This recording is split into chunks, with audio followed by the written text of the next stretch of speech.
the people dance. We take dancing to a higher rank.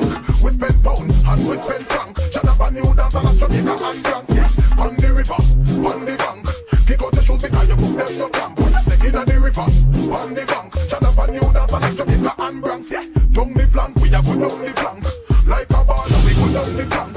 You're cheap, pretty young, get in your tank. But the new dance, you know where people can't pull. Give them a run, give them a run. Give them a run, we and the girls that have come close. Give them a run, give them a run. Give them a run, we and the girls that have come. I've been loved that before, yeah, but I've never seen a dance like this. I've been loved that before, yeah, but I don't wanna come talk to this. Yes, the Acolyte has been canceled. Thank you, Jesus. Well, don't be using the Lord name in vain like that. See, you use the My Lord. bad, Danny. I'm messing with you. I mean, I thanked him, right? Yeah, He did. no, You get but I tell you, man, boy, Mark would have seen his video today. I have laughed at that man all day. Not laughing at him as like think he crazy man, but he's on X. Y'all Yeah, want I some know. entertainment, man. Follow Yeah, Mark. I know. He Yeah, I be know going he off on people, man. Yeah, he was going off on them dudes today. It was funny. That thing is funny. And I watched his video too, and it's like, yeah, I watched the video too. I was like, man, you can't say nothing but this shit. Man, I played it when I was on the way home. I was in the truck laughing. I know people, anybody that saw me thought I was crazy. Facts. And guys, go watch his Acolyte video if you haven't seen it. That's Mark with a C. You guys will laugh at that. Cousin T and Tony Robinson. What's up, guys? How you doing? That is correct. We will get back to the scheduled program that we have, which is Bel-Air Season 3. But first off, Mr. Graham, tell the people where they can find you, sir.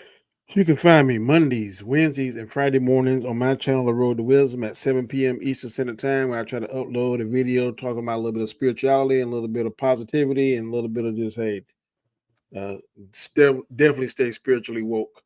And you can catch me on Wednesdays on the Hangout tomorrow at 8 p.m. Eastern Standard Time. On Sundays, I'm on Strong's Live at 7 p.m. And sometime I drop in on OOC. It usually kicks off about 8:30 on Wednesday nights. So I'm a little bit everywhere. Yes, that is correct. And make sure you check out all the channels. If you guys want great content, this is what we do over here. It's always a pleasure to be with Danny. Brian said he would pop in, so we'll see. I swear, this is one dude, like you have him on Twitter or your phone, you give him a message, he don't respond. Like, bro, like really? You know what I mean? No, he ain't gonna respond. But he comes in, man. I said, yeah, he won't respond, but he'll drop in. Yeah. He responds like 2 days later because I sent him the link for the tournament on Friday, and then on Sunday he was like, "Oh, I just seen this." So when I saw the stream last night, I was like, "Listen, brother, we're doing the Bel-Air. If you want to pop on, go ahead. I'll send you the link." So we'll see if he sees it. Not, we do what we do. Yep, we do. So I know me and Danny, especially us, we've talked about the first 2 seasons of Bel-Air constantly. Like, we really enjoyed it. And I remember when it first came out, a lot of people were trashing, "Oh, we don't need this and this kind of show," and stuff like that. But when we got to watching, it was like, yo, this is fire. I think Danny even thinks it's better than the original, which I wouldn't debate that either, right? Because I love the original, but this is a different take and it's more gritty, more realistic, and I absolutely love it. What about you? I'm not dissing the original because the original was like groundbreaking, but sometimes, and especially Chris Knight, someone we stream with on Chaos Center, he always says that in most cases the original is the best, and I will give him. I say, but this time I think the remake surpasses because it's not all that craziness and comedy. It has some comedy in it, but man, it's really well written. The people they got for the play the parts, I like. The only thing I don't like that now they gotta throw that lesbian or gay lifestyle in there. They get that in here, but it's not really forced. Mm-hmm. But like now they gotta have that ingredient in every show, which is not, to me, not necessary. I'm not saying it is. I guess art reflects life, but it don't have to be in every particular show. But but I love it. And I'm glad that they dropped when it dropped 3. I'm not sure how many episodes are going to be this season, but it dropped 3, man. So you can really like sink your teeth into it. I just wish the episodes be a little bit longer. But I other than agree. that, man, I think this is one. Peacock, you did your thing. I salute you. And to your point, even the kid who's playing Will Smith, sometimes he has Will Smith mannerisms, you know what I Uh-huh. mean? And he And actually reminds me of Will Smith. and he when he cries, man, you really think he crying. He got that Yeah. crying down to a pat, man. Yeah. That pitiful puppy dog. I mean, these are really good actors. The guy that plays Uncle Phil is a good actor. The guy that's playing Geoffrey, he's my favorite. He's killing it. Hmm. They get a whole take on Carlton. Carlton's not goofy and a punchline like he was in the original. Man, it got some real life problems, and then they're showing the black family in a positive way. They still get their problems like everybody else, but they're Hmm. not the drug dealer. They're not the wife beater. They're not. I mean, this is kind of like an upgrade of Cosby family a little bit. I think they Yeah. balling more than the Cosbys. Oh yeah, for sure, 100%. Yeah, You know, and I agree with you. I like the fact that there's that family tension, right? Because obviously you're gonna need to have that kind of drama in the show, and I get yeah, it. So it's really good that they're doing that. Plus the dynamic from where it started to now. Like I remember the first season, Carlton and Will were at ends with each other, and I was like, yep. oh man, I'm not really feeling that And until now the they last boys. episode. Yeah, Yeah, yeah. And now yeah. you can see like they really standing up for each other and Mm-hmm. protecting each other, and I really like that they're doing that with it, and I think the whole family has that kind of chemistry as well. One thing I have seen about this, they'll start in one direction one season, and they'll totally do 180 in the next season. And this season is a little bit different because Carlton was kind of like jealous of Will, like you said, the first Hmm. season. Hmm. Then into the second season, he was still a little jealous. But then when Will kind of went rogue a little bit, he put money in Will's pocket, man, so he make sure Hmm. he would have stuff to make contact with him. Will kept a secret that he's a drug user and stuff. And so, man, I really like you. See, I really like it. It's real cool. People One, that say this show is not good, you're not giving it a fair shot. I agree. You're not giving it a fair shot. Because they're still sitting on nostalgia and that's not my Fresh Prince and that kind of vibe, Mm-hmm. right? But if you look at it honestly, it's just a different interpretation of the Fresh Prince. And I Yep. think if they wanted to remake some shows, there's a few shows out there that this actually kind of scenario could work with, right? You could even probably do it with the Cosby Show, to be honest with you. You know what I mean? You could Yeah. have a more grittier Cosby Show or something like that. So I like the way that they're doing. It's not just a rehash of what we've seen already. Tony said, Carlton's girl is bad, but I feel she might have mental issues as well. Oh yeah, we're gonna get into all of that too, right? Because yeah, I think. Listen, they all She look a little crazy, crazy to me. but yeah, a little bit, and I think that it's gonna cause tension with the drug thing. I think that there's gonna be more to it in that, so we'll see. But Yeah, they all bad. Coco Jones, her yeah. friend, right? The friend I that didn't was. realize she could sing like that. Oh But yeah, she had a hot song single this summer. I was like, yeah, man, yeah, yeah. I follow her on Twitter, and it's like, whoa, you know what I mean? yeah, Like she giving yeah. Thunder a run for her money. I tell you that. Yeah. She's a You very know. attractive young lady. Um, I I think she's a little shallow though. I don't think she gonna go with old boy, the football player, especially if he hurt. Oh yeah, She yeah, ain't. yeah, yeah, yeah. Yeah, Oh yeah, yeah, yeah, yeah. And you see, that's the thing, because I'm sitting there and I'm like, "Yo, Carlton, get your girl back." You know what I mean? Like, what are we doing he's here? jazz. Jazz, yeah, sorry, Yeah, Jazz, get your girl back. You know what I mean? I So I like want this to see them jazz. He together. cool, man. He ain't dorky like the jazz from the first I agree. I Fresh agree. Prince. Yeah, And that's why one thing I really like about the show is that all the characters to me are good.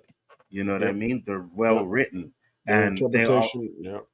yeah, they all have layers to them and stuff like that.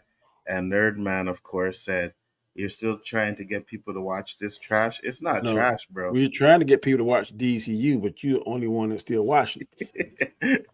Well, I'm not. I'm trying to get people off of that DCU That what? bandwagon. You know what I mean? Come over to Marvel. Like this is real. What we're talking about here is a real show, Well, nerd man. You know what I let me mean? ask you seriously, Nerd Man. Have you ever watched one episode of this? Because I'm telling you, you may not believe or trust our opinions on certain things, but I'm telling you, this show is not bad, bro. It's not bad. At all. And sure, Tony said, I feel bad Bel-Air haters don't get it. 100%. You know what I mean? And I think that it's because of how popular the original Fresh Prince Mm-hmm. was that they can't see it in a different light. And when you watch it, like I was that too. When at first I'm like, I think Danny was the same thing. Like, why are we doing this? Like, I don't want to see this. But then we seen the trailer and I was like, oh, this looks pretty good. Then I watched the Mm-hmm. first episode and I'm like, yo, this is really well done. You know, Will I Smith has wish his it. name on I it. wish they could do this on a prime time. I don't know if enough people know enough about Peacock or Yeah, if they could do like on NBC, TNT, yeah, ABC, CBS, and it might would get more traction. But it's a sleeper, bro. It's a sleeper. I agree. And I just read an article. Like I didn't read the article, but I was looking when I was looking for some Bel-Air stuff. I seen that season 3 is starting off a certain way, but fans are eating it up, and I'm like, absolutely right. It's a great show, and we always talk about black family representation, how good it's going to be, and Yep. if it's good, and we got it in this show.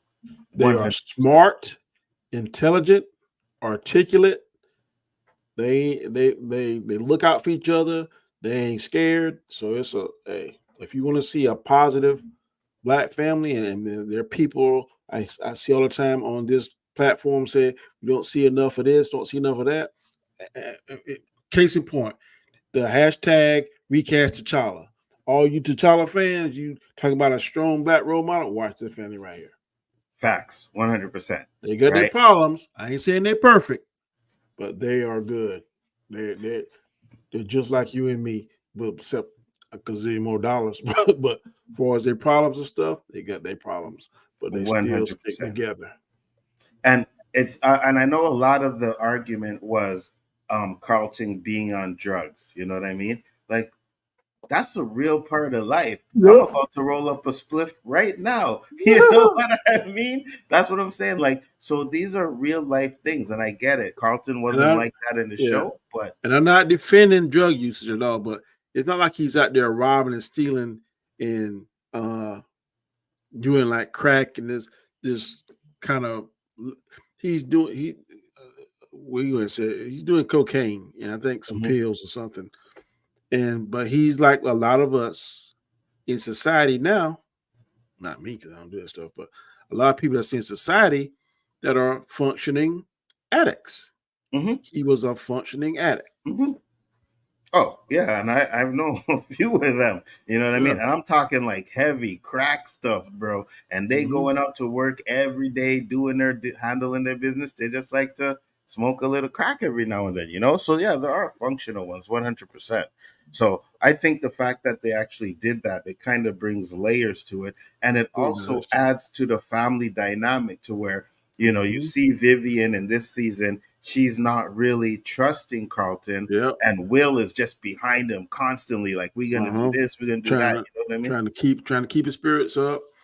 The Mm-hmm. two sisters, they get a dynamic. One sister, I think Hilary knows she's a lesbian. I think she knows. I'm Yeah, not sure about the rest of the family, but the little girl, the sister, she's like, man, you know you love jazz. I saw y'all kissing, yeah. so Mm-hmm. it's really good. Mhm. And to be honest with you, she grew on me too because I Yeah. was at first I was like, oh man, she's still on this Mm. Carlton stuff and giving him attitude. But then when Carlton spoke to her and she kind of like still gave but turned around and gave him a hug, Oh I was yeah. like, okay, yeah, I was like, okay, She I had a like, right to be mad at him. yeah, I didn't want him to over drag it. Kind of like me I didn't too. want it to be too long, like the fat Thor. It Mm-hmm. was a good joke at first, but then they carried it on too long. She had a right to be mad because when he grabbed her and talked to her last season, and then at the table she checked him, and I Mm-hmm. was cool with that. But then like when he apologized when he came to her correct, she acknowledged him, so I'm cool with that. They didn't make the anger too long. It was I agree. it was appropriate. I agree. So in the first episode, they had the little Juneteenth party, right? And um, yeah, that party was kind of lit. I liked what they did with it. And then Hilary gave that I'm getting married to this dude, and Hey, I knew. Yeah, go ahead. Jazz hit her with some punches, boy.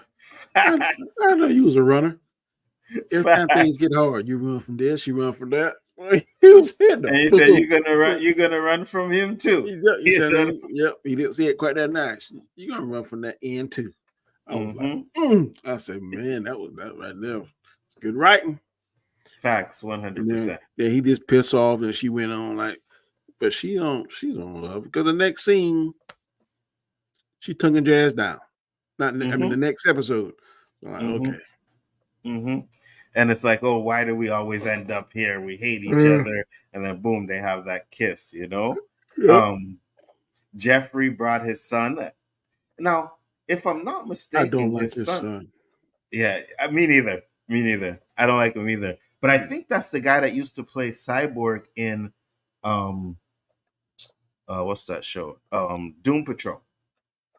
I don't know. I never watched it. So I You couldn't never tell. watch it? Yeah, I think it's him. But Geoffrey brought his son in there, and okay, I kind of like what they were doing with Yeah, it. the You know what I bonding mean? part. Yes. The son was cool until we saw his true colors. Yes. And then that's 100%. when I started like, nah, I ain't feeling you, dog. So Will overhears a conversation of him talking, saying, "No, I didn't tell Geoffrey, and Geoffrey don't know." And I don't think it's what they're trying to make it out to be. When I You know what first I heard, mean? I was like, that sucker working with these people and he's gonna try to Yeah. hurt Geoffrey. That's why I was thinking at first. But then I Mhm. think he got his dirt and he don't want Geoffrey to know about his dirt. But Yeah. you don't know who his daddy is, man. Facts, 100%. And I I'm right there with you. Yeah, go ahead. think Geoffrey and Phil are murderers. I hope not, because They are. I'm telling you, and this is why I say that. Maybe not Phil. Phil know about it. But you remember that guy, that gangster that was after Will the first season? Uh-huh. And he found out where Will was at. He was put the hit out on Will. Geoffrey and Phil had a conversation. You take care of that problem? You're like, yeah, that cat dead. I think Geoffrey put a hit on him. Maybe it'll come out where I we think find he out. did. I think he did. I think he did, bro. Well, you know what? To be honest with you, they do tell you in the episode that Geoffrey did kill somebody before, right? Yeah. So yeah. He's in that game. He said he's the number 2. That he was smart, and then when he tried to get his son came along, he tried to get out, and the number 1 tried to kill him, and he had to defend himself. Yeah. So the Geoffrey, because we know from the trailer that the Geoffrey from the original is going to be in this episode. Who do you think he's gonna be? Because I think he's gonna be the bad guy, the number 1 and he's not dead. Either that or he's gonna be Geoffrey's daddy. Oh, you think so? Either that, he's gonna be Geoffrey's daddy. He's gonna want to see his grandson. That would be interesting. Either the number 1, like you said, because everybody done come back. Vivian's character done come back. Ashley's character done come back. I'm waiting to see whether or not God, what's the girl? Hilary. I wonder if her character gonna come back. We're probably gonna see Will at some point, and we're probably gonna see Jazz at some point. We can't see the dad because he's dead in real life. We may see Alfonso Ribeiro get a chance. He's gonna come back. Oh, 100%. 100%. So, I think they're gonna showcase probably 1 character per season, maybe. Last season they did 2. They did Ashley and they did Vivian. Yeah. So and Ashley wasn't there much, and Vivian was just there because she was the Viv's work boss or something. Yeah, she took over the art gallery, and then the other one was a teacher that they got rid of because she was kind of teaching them to do radical stuff, like be free thinkers or something. Absolutely. Or is he the father of the number 1? That could be it too. That could That be could it. be it too. Yeah. Yeah. Because there's definitely because they're foreshadowing obviously that someone knows where Geoffrey is, that he has a son, Uh-huh. right? So they're checking on Geoffrey. So they're foreshadowing that they And then are if you going to do watch something with that. as it goes off, it shows you, and this season on Bel-Air, it shows you, shoot, a bunch of stuff. Just gonna play it back. It'll Hmm. show you a bunch. So, because I think at Yep. one point Carlton was going to drown or be about to drown or something like that, if Yeah. I Or remember correctly. yes. Because they show a scene where he's lying on the ground and they're like Yeah. trying to revive him or something. Yeah. So I hope it's drowning and not a drug overdose. I'm thinking it could be Yeah. that. And that's why I think they have that other girl in there, right? And she might kind of push him to do drugs again. So we'll see if that works out, if that happens. But She because, got the crazy look. She looked oh, crazy to 100%. me. The one Oh, time she looked crazy was in the room, but other than that, yeah, that girl, she a little off. She yeah. her elevator ain't going to the full floor. And we already know that Vivian had a conversation with her, right? Mm-hmm. And the conversation didn't go so well. So Vivian's already has it in her mind that, you know what I mean? So Yep, a lot because of that seems like they foreshadowing. say it's not good to start a relationship when you're just recovering. And Yeah. then the fact that she said she's a repeat offender, she might should have kept that to herself. Yeah, 100%. 100%. So what did you think about the car racing stuff? And, you know, That was cool. I thought it was a little it was a little Fast and Furious a little bit. hmm I was like, we don't know what he's doing. I And know. but he was able to pull it out, and then she got that Hellcat, and then it just so happened that the GPS got them right back in front, and they won. hmm So hmm yeah, it was a little uh plot armor, I guess you say, so to speak. And there was another part in that episode that bothered me too. How the hell did Geoffrey get there so quick? You know Yeah, what I mean? Like Jeffrey knowing showed up. Geoffrey, he probably got a GPS on the phone or something. Geoffrey ain't no slow leak. I agree.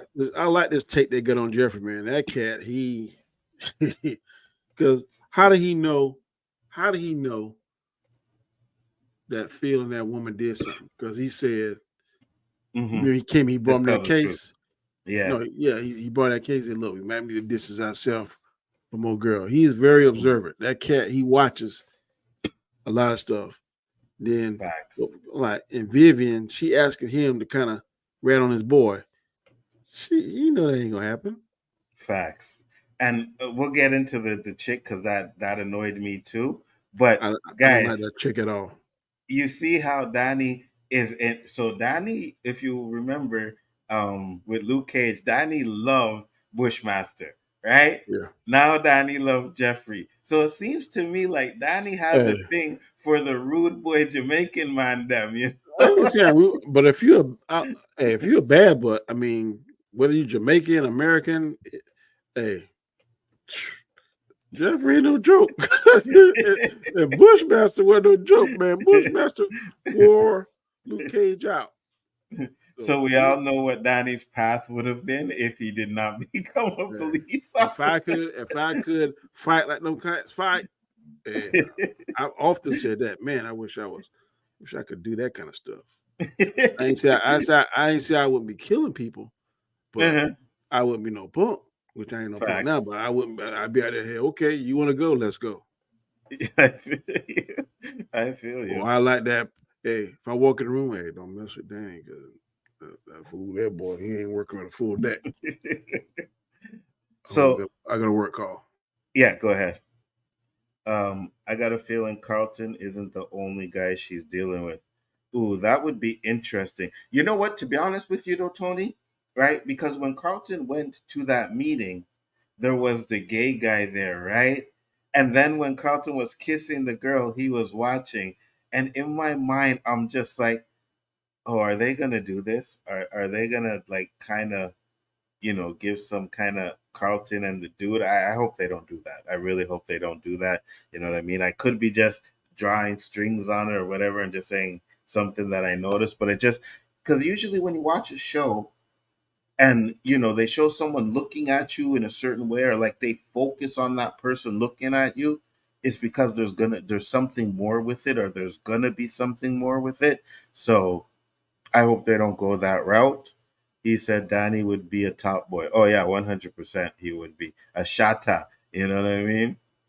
I think the gay dude knows things about her. Ah, that could be something. Yes, yes, that would make sense, right? Because that's the meeting that she's constantly going to. So he knows her. And you're right. Maybe it's because he knows she's a repeat offender. Maybe he knows she has some bad dudes in her life or another dude in her life. So yeah, I can definitely 100% see that. Um, so yeah, it's definitely interesting to see what they're going to do there. But like I said earlier, I'm enjoying the show. I think they're doing a lot of good stuff with it. Even in the second episode, right, where they're trying to build that business, and Will bumps into his father. I love that scene. Hey, You know his what I mean? father is playing it. I didn't like the mind games he was playing in the barbershop, Yeah, yeah. but the first part of it I like when he started talking about don't let them like push you up and make your own dreams, that kind of stuff. I was like, I don't know, because I really think that Phil and his aunt really got his best interests at heart. I don't think they're I trying to agree. push their lifestyle and their dreams on him. I think they're going to try and help him. But just like he gave Will that advice, he said, "Look, man, if you don't want basketball, shoot your shot." And then Hmm.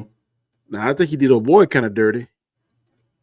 The coach, The basketball coach. yeah, Yeah, he just bounced at the game like yeah, that. So like I'm out of there, right? yeah, But I agree with you because it seems like Will's father is only there like saying, "Oh well, no, you need to play basketball, or else you'll never get out of the hood," and trying to yeah. kind of make him feel guilty and say, Because well, he didn't make it.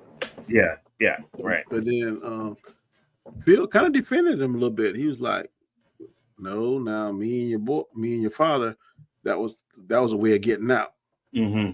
or his way of getting out. But I don't know whether he got injured or whether or not he got pregnant or whatever. Um, well, get Will Mama pregnant, which prevented him from going any further. And I guess Phil was just smarter. Hmm. But Damon what's his first name? It ain't Damon. The Wayans guy. Oh, Sean, is it Sean? It ain't Sean. oh No, no, oh no, no, his real name, Marlon, Marlon. yeah, Marlon. He is really acting, man. Yeah, I mean, he's Yeah, believable yeah, one because hundred you used percent. to see him being all goofy and stupid acting. Man, he's playing a serious role now. So he's definitely matured. And I like the fact because even the first episode he came in, I was like, okay, I like what he's doing, right? And now Yeah. he's into this one, and I'm like, yeah, you're right. He's really showing range of acting. It's Uh-huh. not all the silly stuff that he's He been doing, he went through something in real life. I saw him on the Breakfast Club, and he was saying he ain't that kind of friend that's going to call you and congratulate you and high five you and come to your premieres and that kind of stuff. He's that kind of friend. Like when you get in trouble, he's going to call you and check up on you and say, "Hey, man, what's going on? So let's go and grab something to eat." So I was like, that's kind of deep. Hmm. Yeah, So yeah, I I like think, him.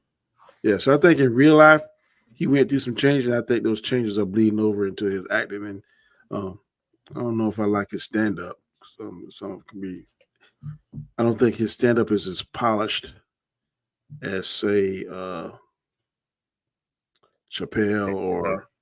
or Cat or whatever. I don't think he's that funny, or even Steve Harvey and DL's got funny. I saw one of DL's latest stand up. He was pretty funny, and I'm really not a DL Hughley fan. I don't think he's in that caliber, but I think he's growing up, maturing overall. He Man, the should last be because he's last 50 stand up years I old. watched from him wasn't funny at all. I didn't think it was funny, right? Yeah. But to be honest with you, a lot of these stand ups now they're just not funny to me because comedy is so censored. You know what I mean? They have to be careful what they say and stuff like that. And it's I just think if they get to them big show, like, get those big companies behind them, like HBO and that kind of stuff. But if you're independent, because Cat Williams is funny, bro. That cat is funny. yeah, he is, but his last one wasn't that funny either, to be honest. I didn't see the last one, but Yeah, yeah, yeah, he has a new one on Netflix that came out like a couple months ago. yeah. It's all right. And I think Dave Chappelle is just genius. To me, I think he's the king right now.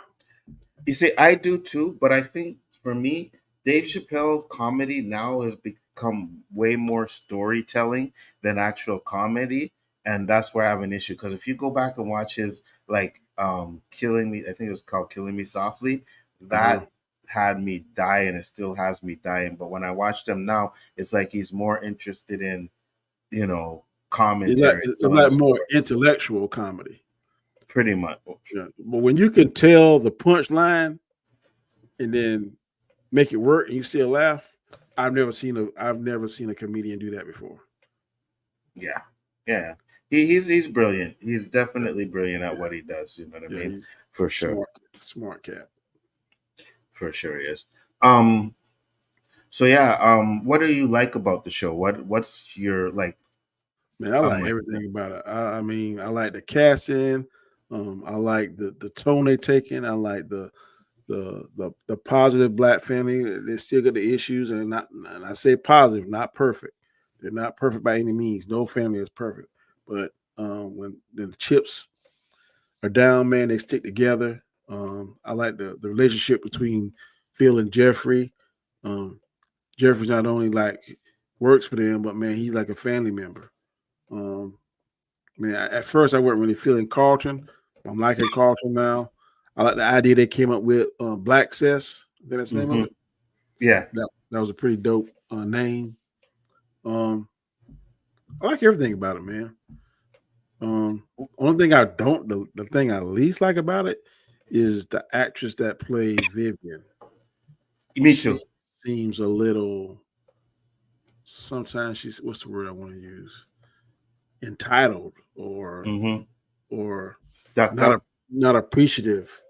And I think Phil and Phil is self-absorbed sometimes with his career and stuff, but he's providing for his family.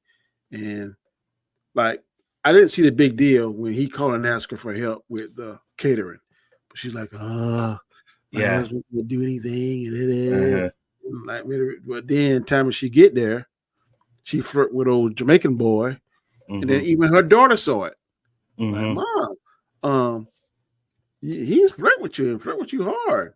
Oh, no, everything's not. And then I'm gonna tell Daddy. Nah, don't worry about it. Then if you saw the video, the previews, I think she's gonna be on some beach or something with her girls, and I'm thinking she contemplating doing something. The way the vibe I got. And the reason why, which we'll get into, is because another thing I didn't like is this woman, whatever she told Viv about the kiss. You know what I mean? And Phil handles it the wrong way. Okay, so I get it. Phil didn't want to say nothing. But at the end of the day, she kissed him. He didn't kiss Yeah, her. you should. You know what I mean? That very night he should have went there, especially with Facts. that history, and especially it looked like now his career was saved because of her. Yes. Yes. So not a good look. Bad, poor decision. 100%. And I now, get it, right? Yeah. Now she's gonna feel, and maybe justifiably so. I'm not gonna sit here and say now she's gonna feel like she got to go out and find herself because he's been holding her back for all these years. Like, okay, he's been holding you back, but you in a 15-room mansion. You ain't want for nothing. You go, you want to go, you get what you want to get. Yeah, that may not, and I'm not a proponent, or I'm not encouraging infidelity, but you wasn't like suffering. I mean, I'm just saying, if my wife was bringing on the bacon, I'm living like that. I'm be like, okay, baby, thank you. It's okay. I mean, she gonna, you held me back from my career. Okay. I mean, I'm not gonna sit here and say I don't see it, but it's one thing to hold back your career and you don't have nothing, or you are being mistreated, or you being abused and stuff. But bro, I mean, y'all a power couple. So I mean, 100%. And I can understand her being mad that Phil didn't tell her, right? I can understand that totally understandable. No issue But with at that. the same time, Phil should have been like, listen, I didn't kiss her. She kissed me. And I didn't tell you because I know that you're gonna want to go there and beat the crap out of her and all kinds of stuff for that. So you know what I mean? Like that's But the only reason why I didn't that tell moment you. she But did that, she acting like it bothered her so much. Did you tell? Did you tell yeah. Vivian? And then she acting like she gotta go and y'all have a good time and acting all drunk. You want him to break up with her so you can Facts. grab Phil for yourself. You ain't fooling nobody. Yeah, 100%. She wasn't feeling guilty at all. It's No. just she's trying to cause That's drama. Yep. You know what It's I mean? part of the game. And because she knew that Phil didn't say anything, she was trying to act away so that Vivian Yeah, would think something, exactly. especially when they already had a history Uh-huh. together. You know what I mean? Yep. So she's Yep. definitely being trifling. But Phil 100%. did something stupid too. Like the last season, she asked for lunch or something or a drink. And at first he's like, nah. Then he deletes it. And then he says, sure, why not? Okay, Yeah. you know this woman did some stuff that ain't right. So why you even fueling that? I'd be like, nah, if it ain't business, or me and Viv will meet you. Gee, he should have said me and Viv will be there in 20 minutes. That would have shut her up. 100%. So he kind of flirting with danger, so to speak. And I get it. You know what I mean? Okay, so he's not getting any affection from Vivian because, like, to be honest with you, I don't remember the last time they were like, they had little kisses here and there, but Yeah, being you don't. intimate, I think Nope. it's like season 1 they were intimate, Yeah. and then He told her. You told me it's been a minute. I totally forget. Things are just so hard, and this. Now, right then, I think she said, "Come on, let's go." Yeah, facts, 100%. She like, wait till after the Juneteenth and the festivities. Okay, okay. So, And then what happens after? She knocks out, and he don't get no pum pum. You know no, what I mean? she faked like she knock out. Yeah, she faked it. Yeah. Time as he get in the bed, she wide awake. Yeah. She faked it. Yeah, 100%. Okay. So that's what I'm saying. Like, you don't want to give the man no pum pum, and then you have another woman over there that's constantly, oh yeah, feel this and that. Yeah. So obviously the man's gonna feel some type of way. My wife ain't giving me nothing. Because that'd be vice versa. Facts. So she'd be like, well, you don't show me any affection. You don't show me any time. Okay. Facts. And she was already flirting with this guy before she even found out about the kiss. You know what I mean? Like the Jamaican cook guy. Yeah. She was already flirting with him before she even found out about he breaking the rules. You don't come in the man's house. Facts, bro. With his woman. Facts, Now, bro. she come to your place, okay. But you're gonna come to the man's house that's paying you, and you're gonna flirt, and then old boy say, "Don't talk us wasn't all that anyhow." Yeah. But see, last time he was able to kind of pump the little art director, Michael Ealy, the Michael Ealy character, the first season. This cat here, man, that's like doggone Roberto. You gotta get it with a baseball bat or something. You go in there empty-handed, boy, you might have some problems. Is all I'm saying. Facts. So Aubrey said the parents are getting on my nerves, and a little bit they are too, right? But Phil and Vivian. Phil and Vivian, yeah. Phil. I like Phil.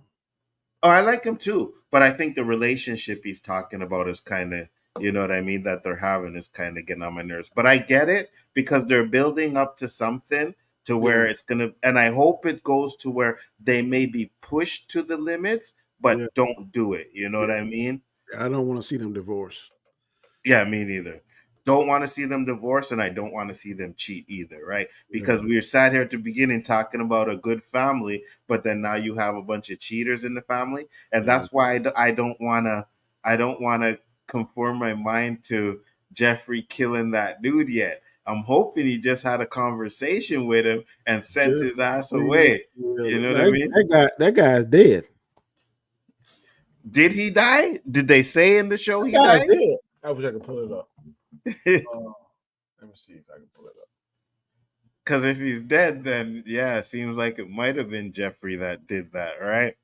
Which, I mean, okay, if it's Geoffrey, but then again, Geoffrey's trying to be a good father too. So right then and there, you just, his father's a murderer, and I could hear Chill right now. I can hear him in my voice. Yeah, but the father's a killer. So is that good representation? You know what I mean? Like, are they really representing us in that type of way? I can just hear his voice, and I don't want that. You know what I mean? I don't want that. I want them to be all on the up and up. But again, because it's a TV show, you have to have that tension, right? You have to have that kind of, because they can't be perfect, especially in this type of show, right? They can't be perfect. Not everybody's perfect. But what they can do is let them learn from their mistakes. That may be a different kind of take on it, Because I remember in season 2, we thought they were gonna they were gonna dust the basketball courts. Remember, it seemed like that's the way it was going, and then they ended up coming to a mutual agreement. But it looked like they weren't gonna play with this guy, Yeah. But I definitely like what they're doing with Geoffrey. Now the son, Geoffrey's son, seems to have a little bit of con artist in him, I will say, right? And he is going to get Will and Carlton into some trouble. 100%. I actually think he's going to die, though. I actually think the son is going to die, which is probably going to push Geoffrey to limits that we may not have seen Geoffrey go to before.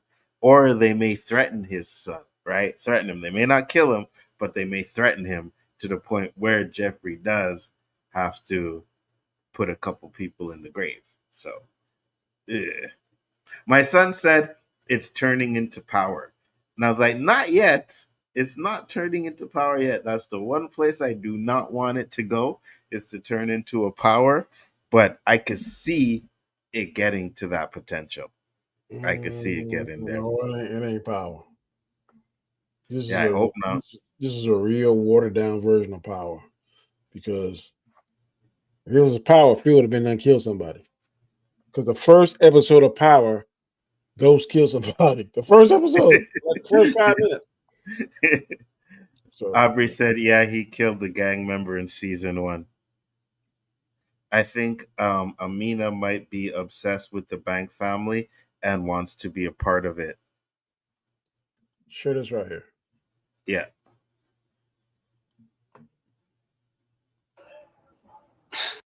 Rashad Denton, right? I'll handle the situation. But how are you going to handle it? I said I handle it. No need to worry. No need to trouble your aunt and uncle. Bel-Air. The things that this new real killer G, Geoffrey, is into. If you're finding me for the first time, please subscribe to. What about? Before you retire, Romeo, we need to have a quick chat with you. You're such a buzzkill. Hold that thought. Abreast of all the things Geoffrey is doing behind the scenes to keep the family safe. Now, that leads us to want to know, what is this Geoffrey's dark or secretive past? Now, we do know that the old queen be jumping into a Norris so he could whip ass. And so that would only leave you to speculate, how are they going to spin this version of Geoffrey's backstory and him being head of security? Could he be an old MI6 with me? Think that he is well aware of everything that Geoffrey is doing. Great relationship, which makes me think that he is well aware of everything that Geoffrey is doing, minus Geoffrey giving him the details. You know, politicians love to use the term plausible deniability. So Geoffrey can say, Phil, I got this job handled. How did he get it handled? He doesn't give Phil the details. Did he put him on an airplane, ship him to Hawaii? Or That's did what I'm he hoping. put him on an airplane, cut up in boxes, going to the Himalayas? Yep. Uncle Phil Yamakra doesn't know, so he can't be held accountable for anything. And you see Geoffrey got goons in these streets doing his bidding. And I just want to know, you guys got to give us the backstory. What is the history of this version of Jeffrey spy in Europe? And Aunt Vivian know what was going on because he does care about Ashley. He knows what secret Ashley is keeping, and he's actually keeping those secrets too. So shout out to this Geoffrey. Well thought out. I can't wait for this episode. I tell you, man, That's Jeffrey killed that cat. well, that's what Aubrey's saying too. But until we have confirmation, I'm gonna stick with the fact that Jeffrey put him on a plane and sent The his ass Himalaya to cut up in Hawaii. pieces. Yeah. Aubrey said, "I think his son is an FBI informant. That would be interesting. I think Jeffrey's son is working for the government in the UK. That could be possible. But is Could Jeffrey be. was Jeffrey that high up for them to be worrying about him? Well, if he was the number two, and depending How on big how is the big that organization? can, yeah, exactly. Especially if he was the number two, right? But even with that, They're I gonna would be like to, there has to be a what you call it, statute of limitations. and I think, Unless he kills with somebody. right, and I think with what we've learned from Jeffrey in the past 3 seasons, that he would know something. Yeah, he You said know what I mean? he's been running what I think he said 15 years he's been hiding. Mm-hmm. So I want to know how did him and Phil met. That's I'm interested. How did Jeffrey and now they seem to be boys, but Phil he knew Jeffrey every back when because Jeffrey knew no Will's dad, so Yeah. they've been boys for a minute. Mm-hmm. Mm-hmm. It'd be interesting how they met together. Like, there was Jeffrey, the one that was helping Phil when he was on his come up. You know what I mean? It seems that way, right? Yep. So that's definitely interesting. But okay, so another thing I had in my head that I wanted to talk about. We talked about Vivian, um, the car race. There was something else and I forgot. Damn. Because I'm like, I know it wasn't real. I think it was shit. I don't remember. One thing I did like though is when they were working and the guy seemed like he was a hard ass on them, right? He was like, "Oh, you guys working, this and that." And then when he actually had a conversation with Will, he was like, "Okay, they're almost identical." yeah, yeah." What you think of old boy that had on a tattoos when he was a big time businessman? I thought it was okay. He reminded me of French Montana. That's the first thing I saw when I said, man. But I like the fact that he was kind of like, because he said, I have all these tattoos and people see my tattoos and that's the first thing they see until they realize I'm a multimillionaire. You know what I mean? Yeah. And they did something that was really cool too, is when they brought Byron Allen and all those real entrepreneurs in there. And was teaching them, schooling them. Yeah. Because Byron Allen, that guy is rich. That guy is, and all he did was buy the Weather Network, bro. He started off like on a talk show, like Arsenio Hall. No, I think he started off on That's Incredible. Remember That's that TV Incredible? show? No, I don't. Yeah, let me see. That's Incredible TV show. Host.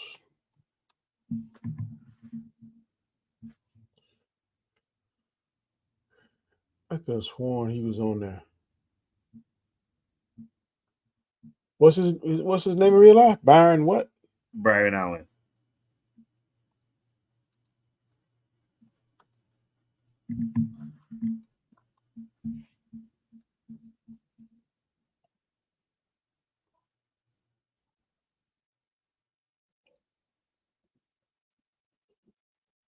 There's a show called Funny You Should Ask, but I could have sworn he was on That's Incredible at one time. Well, this is where I know him from, is around the time Arsenio had his show, he had a talk show.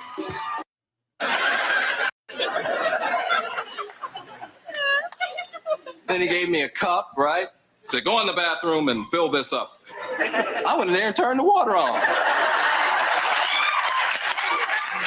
Yeah, I remember that. You should have seen the look on his face when I drank it. You didn't want to test that, did you, Doc? You never seen it? Yeah. Because it used to come, at least here, it used to come on at like 3:00 in the morning.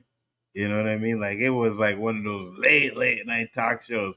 And sometimes I would be able to catch it. And it was pretty funny.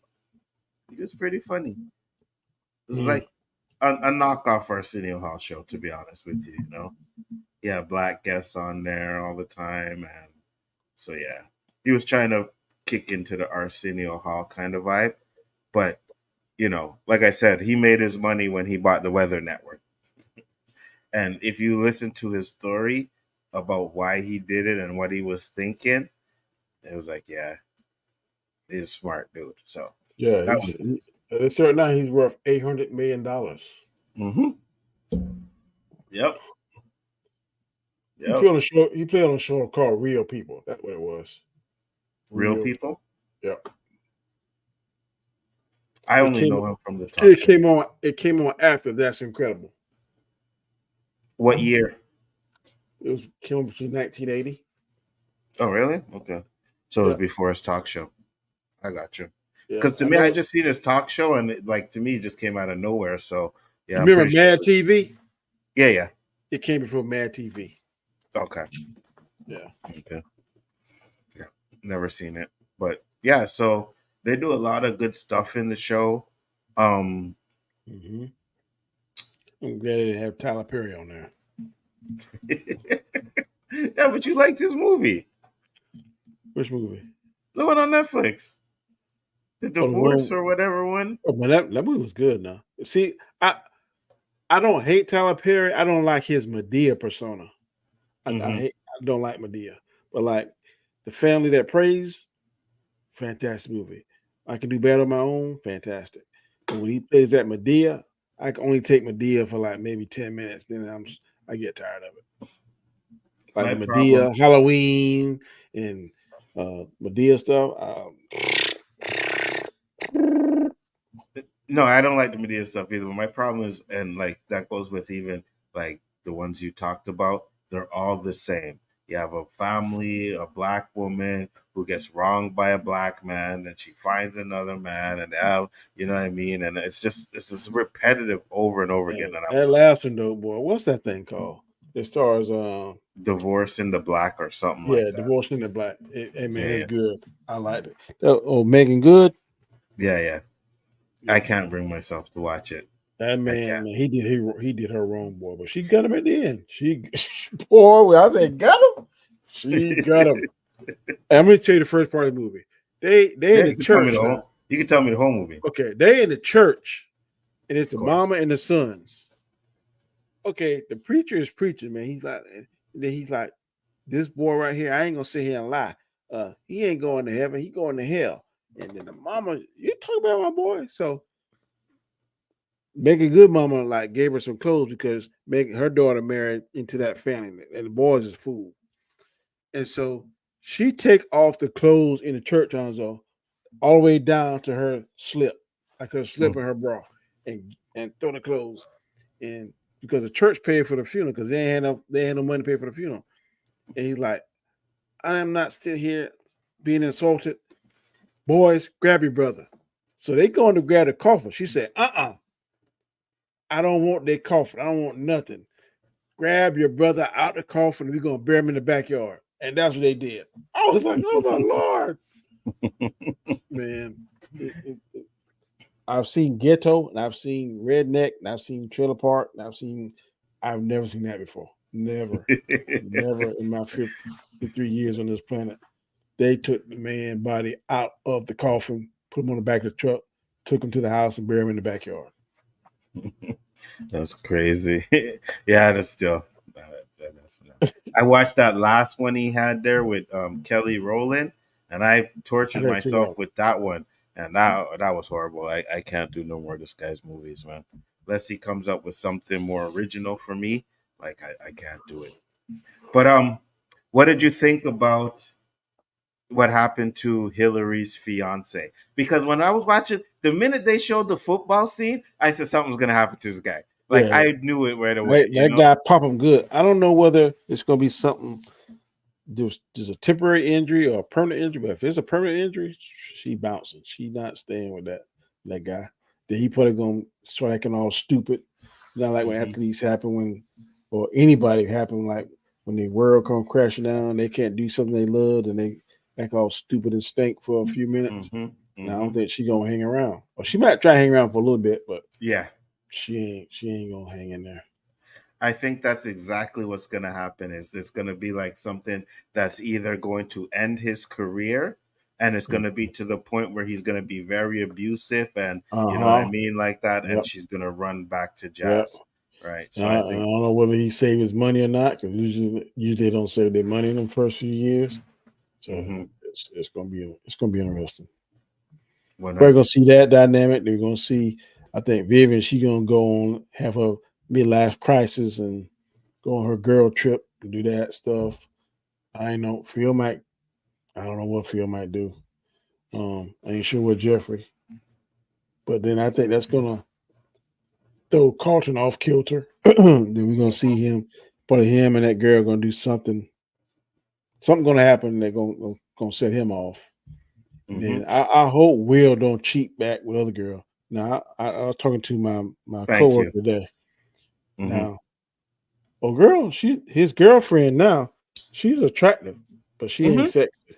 The other girl is sexy, and there's a difference. And I ain't trying to get graphic or nothing, but old girl, she was coming at him. So if old girl didn't check him, she was coming at the Will, but she checked her and she checked her hard, boy. That's exactly the scene I couldn't remember. I was gonna ask you, bro. When she said, "Bitch, you're really trying to get his attention." I was like, wow.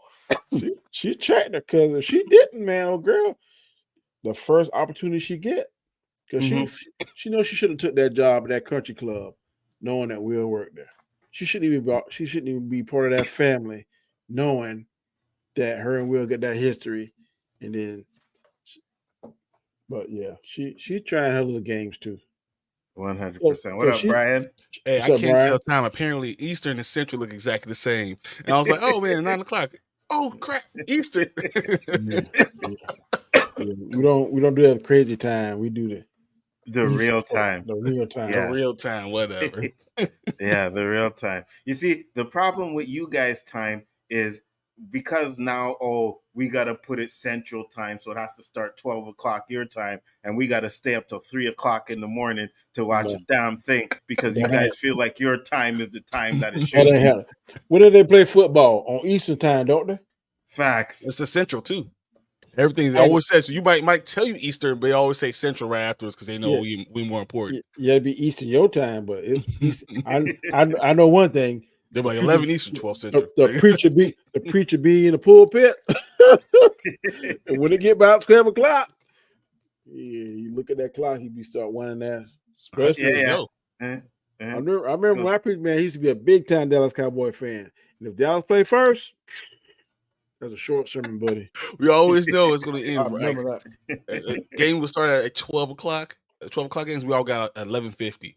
Always knew we had 10 minutes to get home. Hey, I would hate to see it now, because some of them games they play over in England, you be getting them games coming at 9 o'clock. So how you gonna do that? Skip Bible study. I'm sorry. I ain't going to Bible study this day. I'm sorry. I never know. Usually I just wake up and I'm like, hey, there's football on? You know what I mean? Like, what the hell? I was like, oh, okay, so I got to watch these dumb games because I don't like waking up at 9 o'clock to watch football. Most of the time, them people over there be scrubs. I don't like them England games. They ain't no good teams. I get up every day at 5 a.m. no matter what. Every morning I get up at 5 a.m. I go and you go to bed at what time?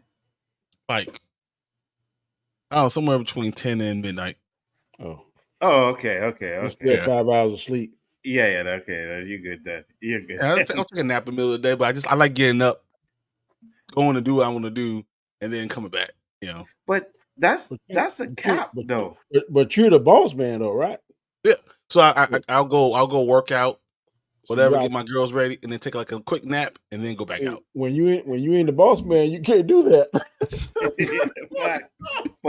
But Danny, that's also a cap though, because you guys be streaming some nights till, and for me it's like 1 o'clock in the morning, so I know it's 12 where you are. So I'll get up at 12:23. I'll go to sleep. I might wake up that day about 5:23. I'll go to the gym. I'll do an hour and a half. I'll come back, get the girls in the shower. I'm gonna tell you what that is. School. I take a nap from 8 to 9, and I go off to work. I'm gonna tell you what that is. That's called new to streaming. That show is small. They're new to streaming. I'm not saying we big, but when we first start off, man, we used to stream sometimes 4 or 5 hours every night. Yeah, 100%. Give them another year too. But you know what's funny? They ain't new to streaming though. Oh, we've been doing it for 3-4 years now. Yeah, like I was going back when I was doing a video on KDOT. I went back like 3 years ago and I was watching a stream and I seen these guys in the comments and I was like, "What? These guys?" I thought they just started. Oh, okay. No, like I was like, these guys been streaming for that long. I didn't even realize it. We finally got used to it, man. I think Anzo called me. That call online. I said, "Hey, bro, this every night thing, man. This thing getting old." Oh yeah, 100%. He's like, "Yeah, you." And then, you know what it is? The longer you do it, the more you realize. So you do a long show to cut it up. So I do a long live show, and then I do all the segments. I'll release a video every day of a segment. So it seems like you'll stream every day, but you're really only streaming twice a week because you're cutting up your live show for multiple shows. I ain't get to that level yet. That's what I was doing before. I see y'all be doing that, but the Batman thing. Yeah, that's the reason I'm doing it, because I can just cut it up real easy. So when I'm on you do that with StreamYard or After Effects and stuff like that, I do it on After Effects and throw all the stuff in. So I know I have the time period, and then I just cut it up real quick, throw it on YouTube. Throw a little thumbnail up. Got another video for the next day. Brother, I tried that one time with the OOC and I was like, nah, I'm good. I did it. I cut up an episode, right? And it's like, yeah, no, I'm good. It takes longer once you get used to doing it, because I have someone now that does the timing. They'll send me a timing of each segment we did. Mm-hmm. So once you know that, you can just go cut here, upload it. I tried that software stuff, but StreamYard, I don't want to advance no more past StreamYard. I'm good with it. I've mastered StreamYard. Now I got it now. When I do certain segments, man, got the background music. I bet, that sounds kind of good when I'm talking over the background music. So yeah, I'm good. I ain't trying nothing else. So now StreamYard good. Now, if you make a mistake, you can start over. Oh yeah, yeah. I'm golden now, boy. I see. When I do my videos now, I don't even use StreamYard anymore. I just OBS it. I really enjoy using OBS. Plus, I can use this little thing, my pad that my son got me. Yeah, I could use it. I got one too, man, but it ain't really compatible with StreamYard. It's not at all. I don't even use it. I have it, but I got the 15 one. I was going to get the 25. I said, man, I can't use the 15 one right. See, I press a button. Oh, that's pretty cool. Bring up my outro. I can change. So you do it with OBS? Yeah. So now you're on OBS. You're not on StreamYard. So I do. No, I'm on OBS StreamYard. Yeah. I use OBS as my virtual camera, right? Yep. So that's why. So I could either, like, if I go here. Oh, sorry, hold on. Cancel. Go here, and I just go straight up webcam. So now it's just my straight up webcam. You don't see anything else. But once you put on your virtual camera, damn it! You put on your virtual camera. It's so much better. You're going to have to walk me through that, because I am not computer literate at all. But you can actually cut your screen on OBS. So, like, if I don't want this showing, I can cut my screen here all the way across and just determine my outline. So I don't have to have all this here. You can determine where you want it, and you can move your camera and your stuff to determine the way you want it to look like. Yeah. Yeah, I know, Danny. I know. I made Danny a fire scene for OBS. I think he used it a couple of times. I was just like, no, I'm good. I used it about a month, and I was like, like, no, I'm good. my brain was smoking. See, I get up at 5 o'clock sometimes to do my shows. You can't get up at 5 o'clock, try to pull all that stuff in there together, change the screens, and sound like you got some sense. So I'm like, nah, no, let me So I might get up that early, but I go to work out. Keep it So, simple, like, stupid. I figure it out. Like I get on the treadmill. Bro, what you do in an hour and a half? I go to the gym 3 days a week, and I'm 30 minutes. 45 minutes the longest. And I'm hating that. I do like 4 sets of 5 different exercises, and I'm out. Oh no, I get there, I go on the treadmill. I'll be on the treadmill for 15 minutes. I get a mile and a half done, I'm out. And then I go down. So if it's like tomorrow, it's gonna be chest day. So I'll bench, I'll do 145, 245s, 345s, 3 1/4, 445s, 3 1/4, 3, 445 pounds. So like 145, and then 245s is 220, 225. Then 345 is 315. 3 1/4 is 360, and then 4 is just under 400 pounds. And then I'll go all the way back down. No. And then I'll go to the next exercise. I ain't trying to bench press nothing, and this gonna sound cool, but my wife dies. That's the only thing I'm trying to bench press. Nothing else. So I'm gonna say this. I am not a morning person. You are not getting my black behind up at 5:30 in the morning. I'm sorry. Also, I'm here to tell you, you feel better. I used to be like that. When you work out, you feel better. Maybe, but I ain't doing it. It's the kind of mindset because I did it for football. So I've been doing this since I was in high school. I did it for quality of life. I ain't in no football. Man, my alarm goes. You know how many times I lick that snooze button when my alarm goes off in the morning? Yeah, I mean, and I kid you not, I wake up every day except for the weekends because I don't want to wake up early. But every day I gotta wake up to go to work. I wake up cursing. Wow. You know what time you go to work? I go. I start at 9, so I leave here about 8. So I wake up at 7:30. So it takes you an hour to get to work. About 45 minutes. It take me about 25 minutes to get to work. But if I get up and go walk, then I usually got to get up by an hour. I walk about an hour, and then I come and get dressed. But now I got to record this. I got to record my video for the night. I mean, for tomorrow night, and then I do 2 days a week devotion at work. That's what I'm like. Some mornings is like. Yeah, I can understand that. Yeah, you guys are a lot better than me. Like I said, I'm sorry.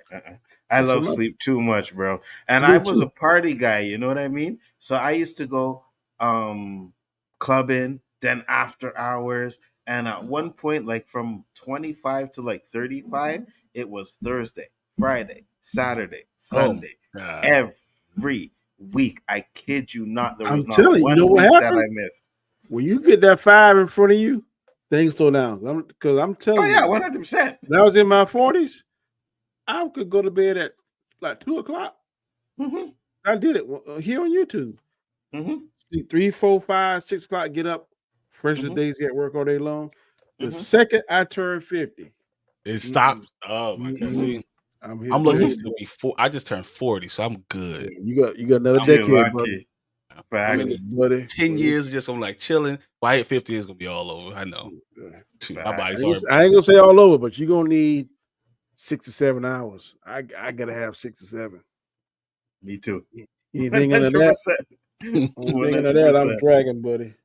And there are nights where I have insomnia, Danny. So I would like fall asleep at 5. And then gotta wake up at 7:30. No. Yeah. And then I'm at work going on 2 hours of sleep, bro. It's crazy. And you know what's funny? Those are the days that I'm not as tired as I am if I got a full night's sleep. It's weird. It's because you get in the REM sleep. So if you never go into REM sleep, you never really get that tiredness. Like, man, NyQuil, Z-Quil, and now they got something called PainQuil.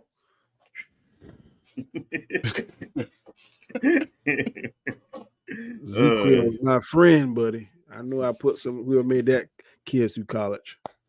Yeah, I feel you. So Brian, we were talking some. Let's get your thoughts on it. Just go off because me and Danny All talked right. about a lot. So Bel-Air this season already was. I was feeling good because anytime they start a season off and everyone seems happy, it's just about to go down, right? Facts. So I was sitting there watching it and just the first episode, I was like, okay, they're setting up this whole thing with Carlton. I could see this going down. I mean, it was already bad enough. You going to rehab. You've been 30 days. And you already found a girl. You're doing your thing. I'm like, all right, so this is not going to go well. First thing he's going to do is going to try to revert back to what he's comfortable with. And then I think the biggest part of that first episode that kind of stuck with me was Carlton says, basically tell Will, you got to live your life. Don't worry about me and you living our lives together. I got my own journey. You got your own journey. And ever since Will heard that, it's kind of been like his journey was really real shaky. So and then seeing Lou was huge because it always brings you back down to the original show. And seeing Will with his father, like the most iconic scene in the Fresh Prince is why don't he want me? So now you find out that Lou's been there all that time. That was crazy. And then I don't know why Will's still dealing with Lisa because Lisa's going to be a problem. Like he doesn't seem to see it coming. Then you see this stuff going on with Ashley, and Carlton should understand why Ashley's feeling that way towards him. But it's obvious that he doesn't really want to open up to really understand. Like, see, you really treated her bogusly. The things that you said to her is real tough, and then she's dealing with her own identity crisis, and at the same time, that's just so much. And then it's what she said really set up this whole season. You might look on the outside like you got together. Yeah. Everything underneath the surface is falling the fuck apart. And that's exactly what I've been feeling about these first three these episodes. Everything's falling apart. It's everything that you think is good. Even doesn't matter if it's basketball, doesn't matter if it's Geoffrey's son, it doesn't matter if it's anything was going on with Hilary. She thinks she's happy, but she's not really happy because you can obviously see all this shit that was going on. Everything that seems like on surface, they're trying to give you that whole Facebook look life. Like, oh, look how happy I am. But what's really going on has just been fucked up. So you think the shit's gonna really hit the fan, right? I think that's why they gave us 3 episodes, because they're setting up what the life, and then they're starting to show the cracks in the foundation. And I think episode 4 is going to be like you start to see things falling apart. Episode 5-ish is going to hit the fan. Yeah. So you said Lisa's going to be a problem. Why do you think so? First of all, she's a problem from the beginning. So she was with Carlton and then being with Will. Like, they should see red flags all over the damn place. Like, this woman's going to be a problem. Let's get the hell away from her. When Will said, we're not doing, she doesn't want to do the label thing. Anytime a woman tells you that, there's usually a problem that's going to occur, because she doesn't necessarily trust you. She's just going with the flow, the way things are going. She doesn't want to really commit to you. So if she doesn't want to commit to you, you're already a guy. You know something that's going to happen coming down the road. So you would rather see Will with the other one, Jackie? I think Will needs to grow up. He needs to grow up. But I don't think what he's doing with Lisa is going to work. Because he has too much baggage. No matter what Jackie is with all the other stuff, I just think he has too much baggage. But they did end up making it official at the end of the end of that.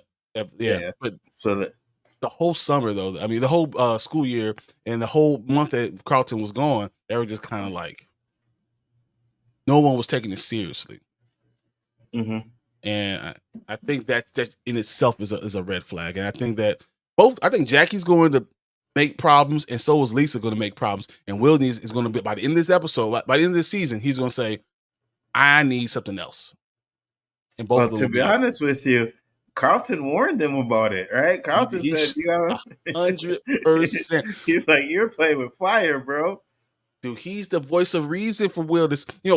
Will might have been his backbone in the other couple of seasons. This has been Carlton telling him. He's been prophetic. Like, this is what's going to happen, bro. You can't do this. Hey, you need to focus on yourself. Hey, you can't do both things at the same time and think it's going to be okay. And everything's going to fall apart just because it's exactly what Carlton's saying. Just like he said, hey, Hilary, watch out for Ashley. It's him foreshadowing what's going to happen in this season all the time. Yeah, I agree. I agree with that. That's definitely there. What do you think about what's going on with Phil and Vivian? Because Vivian's pissing me off. I feel like marriage is hard in one thing, okay?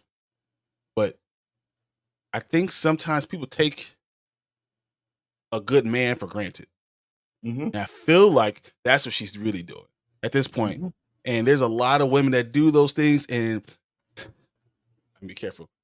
This is the reason. She's one of the reasons why when you turn around and see the only 26% of black women get married, stay married. That's one of the reasons. The way that she's acting, 100%. Just, I'm married to a black woman. Don't get me wrong. That's the reason, right? I agree with you, but Phil kind of messed up too, right? Like, he should have told her about the kiss. You know what I mean? And the way it was is because, like I said to Danny earlier, he didn't kiss her. She kissed him.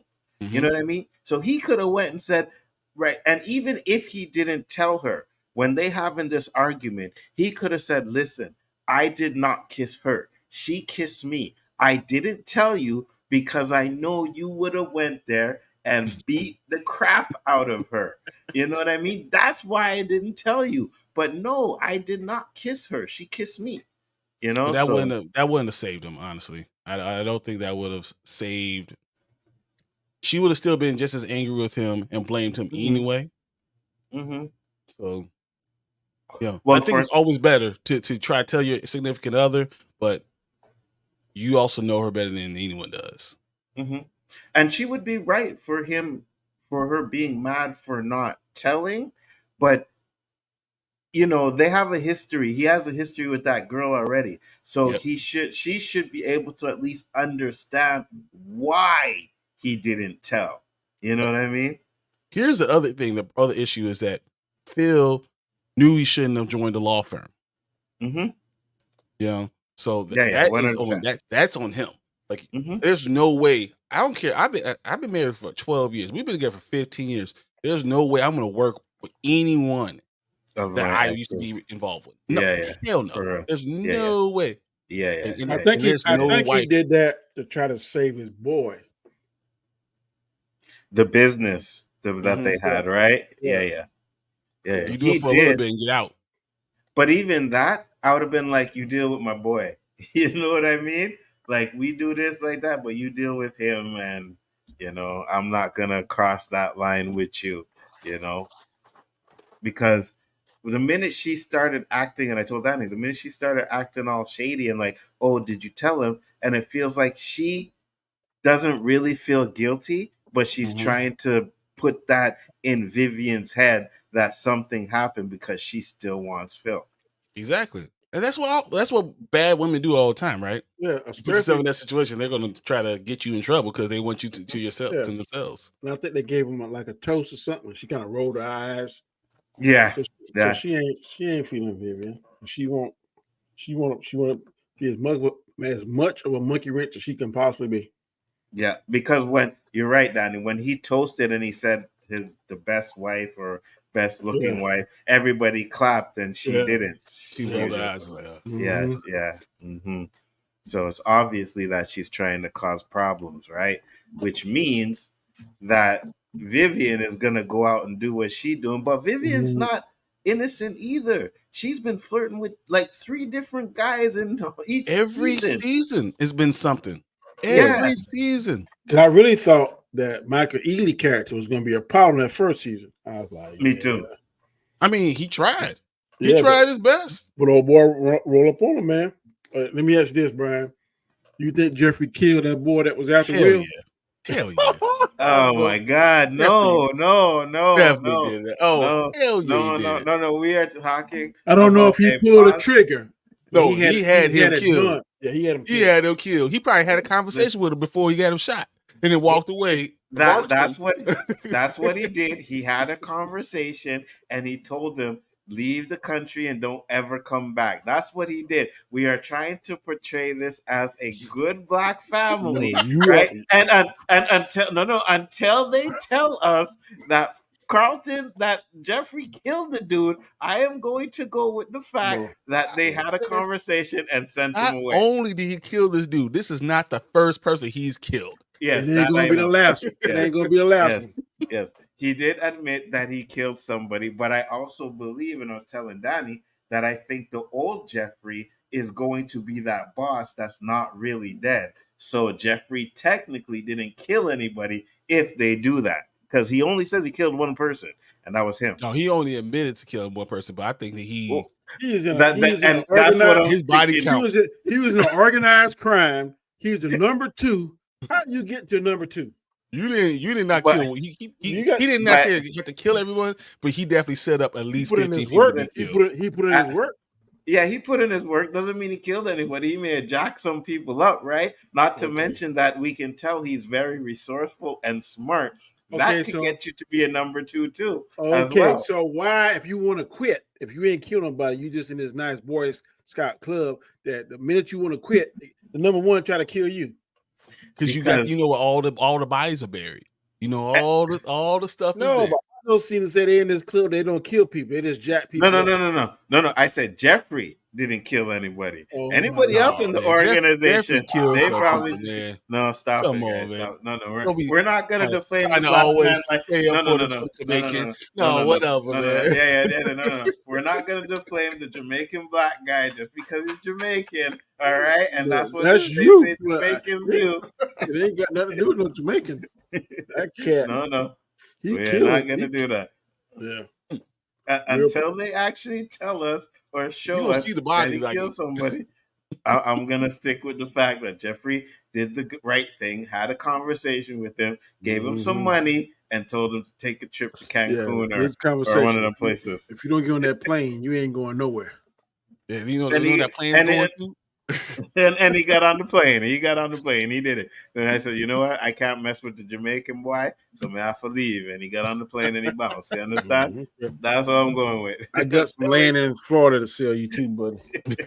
Until they tell us otherwise. Geoffrey has not. He may not be the perfect guy, but he doesn't have a body count yet. That's all I'm saying. Oh no, he definitely has a body count. No one's coming after your son. Because you have no body. Yeah, why he said I gotta keep him close. And he teaching him how to fight, all that kind of stuff. Oh yeah. Yeah, because the number 1, if he did kill him, then the family or whoever wants revenge. And if he didn't kill him or attempted to kill him, then number 1 wants to take his life, or because Geoffrey leaving, that's your money, right? Especially we don't know what else Geoffrey did in there. Like Geoffrey may have been, handling the money, financing, whatever. A killer. Yeah, I'm not going there. You know what Geoffrey was handling? Whatever it took. That's what he does. He does whatever it takes. Yeah. Listen, I said this was my favorite character. I don't care. I may be out. Yeah, he is the best one. He is the best character in the show, to be honest with you. But I was telling Donnie earlier, too, like all the cast is good. And I think the guy that's playing Will even has some of Will's mannerisms at some points. Like the way he talks and moves sometimes. I'm like, oh, it sounds like Will Smith there. You know what I mean? Well, I mean, Will being executive producing and being there on set as things are being shot, I'm sure he's had conversations with Jabari, but he's good. He's not as charismatic as Will Smith was. I mean, Will Smith could charm anyone, especially when he was young. He has those mannerisms, but I don't know if he has that. He's not cool enough to be Will Smith. Who? The current Will Smith? Jabari. It's not it's cool. I think he just... You heard about the Fresh Prince of Bel-Air's theme song, right? You ever heard about the story about how that came up? Yeah. So, they played off this song. It was like the Family Matters song, and it sounded like the old 80s songs. And he's sitting there and like, yeah, that's okay. And then went off. Him and Jeff, Jazzy Jeff, did the whole thing and then played it from Quincy Jones the next day. And he was like, man, that's better than this bullshit I was gonna pull up. that's how cool he is. That's just a different level of cool. I don't know. It's cool and confidence. And I don't know if Jabari has that yet. But if you've seen the interview, Will Smith didn't have confidence because he didn't he really said he was want to take nervous. it. He's like, I don't know if I should take this to Quincy. You know what I mean? And Jasmine that's said, well, Quincy what's the worst he Jones. could say? That's Yeah, that's Quincy Jones. Like that's one. That's like Jeffrey's boss. He'll kill you. Yeah. Yeah. So what else do you like? Okay, so is there any negatives? Oh, here we go. What we got here, Danny? It says, killing Rashad. Geoffrey gets word from Will that Rashad Denton knows he's in Bel-Air, which Geoffrey promises to handle. He meets with the extra security detail to instruct the man to reach out to his associates in Philly. As Rashad Denton is making noise, despite the fact that they gave him $10,000 to leave Will alone. However, now he wants more, and Geoffrey refuses to pay. Not long after, Rashad is killed inside a club. I don't know. I It's never said happenstance. that. You say it just happened to happen that way. I don't know. I don't remember ever hearing them talk about that in the show. I remember that. Know. I remember that very well in the show. I don't remember them ever saying he died in the club or anything like that. But well, I know your computer got replay, so just replay season 1. Yeah, I'm gonna check it out. In fact, I'm going to replay it tonight, and I'm going to text you and Byron. Tell me the exact timestamp.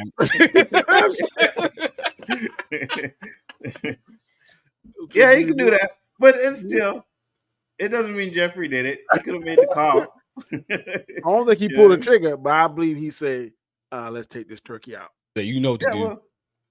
Well, that's the same thing as not doing it, right? No, it's not the same thing as being doing it. Still be charged with murder. Last time I checked, that's called conspiracy. It may be, but it's not murder. Conspiracy to murder, you're gonna get the same amount of time as the murder. If they killed you because you said to kill them, that's murder. Yeah, conspire. Yeah, I may have conspired to do it, but I didn't actually do it. He didn't have to do it. I may have told him to do it, but he's his own man. He didn't have to do it. Yeah, he's gonna get much time as old boy. Yep, exact same amount. They're gonna be in the cell together. I say he could have said no, Your Honor. He's like, damn, I wish I would have listened to you. That's exactly what you're gonna be saying. What do you think about Lou? I did want to ask you that. What do you think about Lou? I think Marlon Wayans is killing it as Lou. I just don't like. I like the first part of what he was saying in the barbershop. Didn't care for the second part or where it went to after he handed him that picture of him. That he's trying to make Will feel guilty because Will wants to better his life. Yeah, and like, nah, man, play the basketball. No, if you got the intelligence, and like Will said, I want it all. I want to. Don't depend on that basketball because, the basketball can get you to a certain point, but eventually, if you don't watch your money, you're gonna get old. You can't beat Father Time. If you get hurt, you definitely. So if he can build a empire with his brain, and then the basketball be the backup plan, I think that's much better than the basketball being the primary plan, and the other thing being the fallback. So I'm cool with it. Yeah, I like the fact that Lou actually, because in the original, like Lou was gone, right? Whatever he had to do, he left. So I like the fact that this Lou is trying to, and did a great job too as well, right? But I like the fact that this Lou is at least trying to be in Will's life. It's just his thinking is wrong. Yeah, you know what I mean? He should actually be wanting Will to be something better. But I like his explanation when he asked him, why didn't you reach out? He said, man, I want to get my stuff straight. Yeah. Mm-hmm. Because when we first met, my head wasn't right. And that's pretty much true. And I think he's gonna be featured more, and I think he's gonna learn more too, right? Like you maybe see that Will is smarter than just basketball. And that's what I like about it too, right? Because usually, rapper or basketball to get out the hood, but Phil is like, no, you can be more than that. You know what I mean? And you want to be more than that, so go for it, So I like that. And that was the introduction to Will Smith we got in the first season, the first episode, that Will Smith had straight A's. He was not just the basketball star. He was also number 1 in the class. The dude was that smart. So I thought that was really cool that they used Vic Mensa as the guy who's the MMA fighter that's gonna do this outreach thing for black men. I thought that was cool, the idea of that, because Vic Mensa, that's what he raps about. He's a rapper himself, and he raps about those type of things. So I thought that was really, really cool that they utilized him. You talking about the guy that's playing the coach?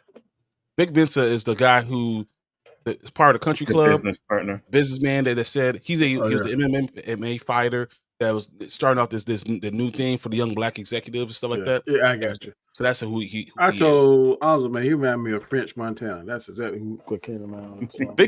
Vic Mensa is a really, really good rapper.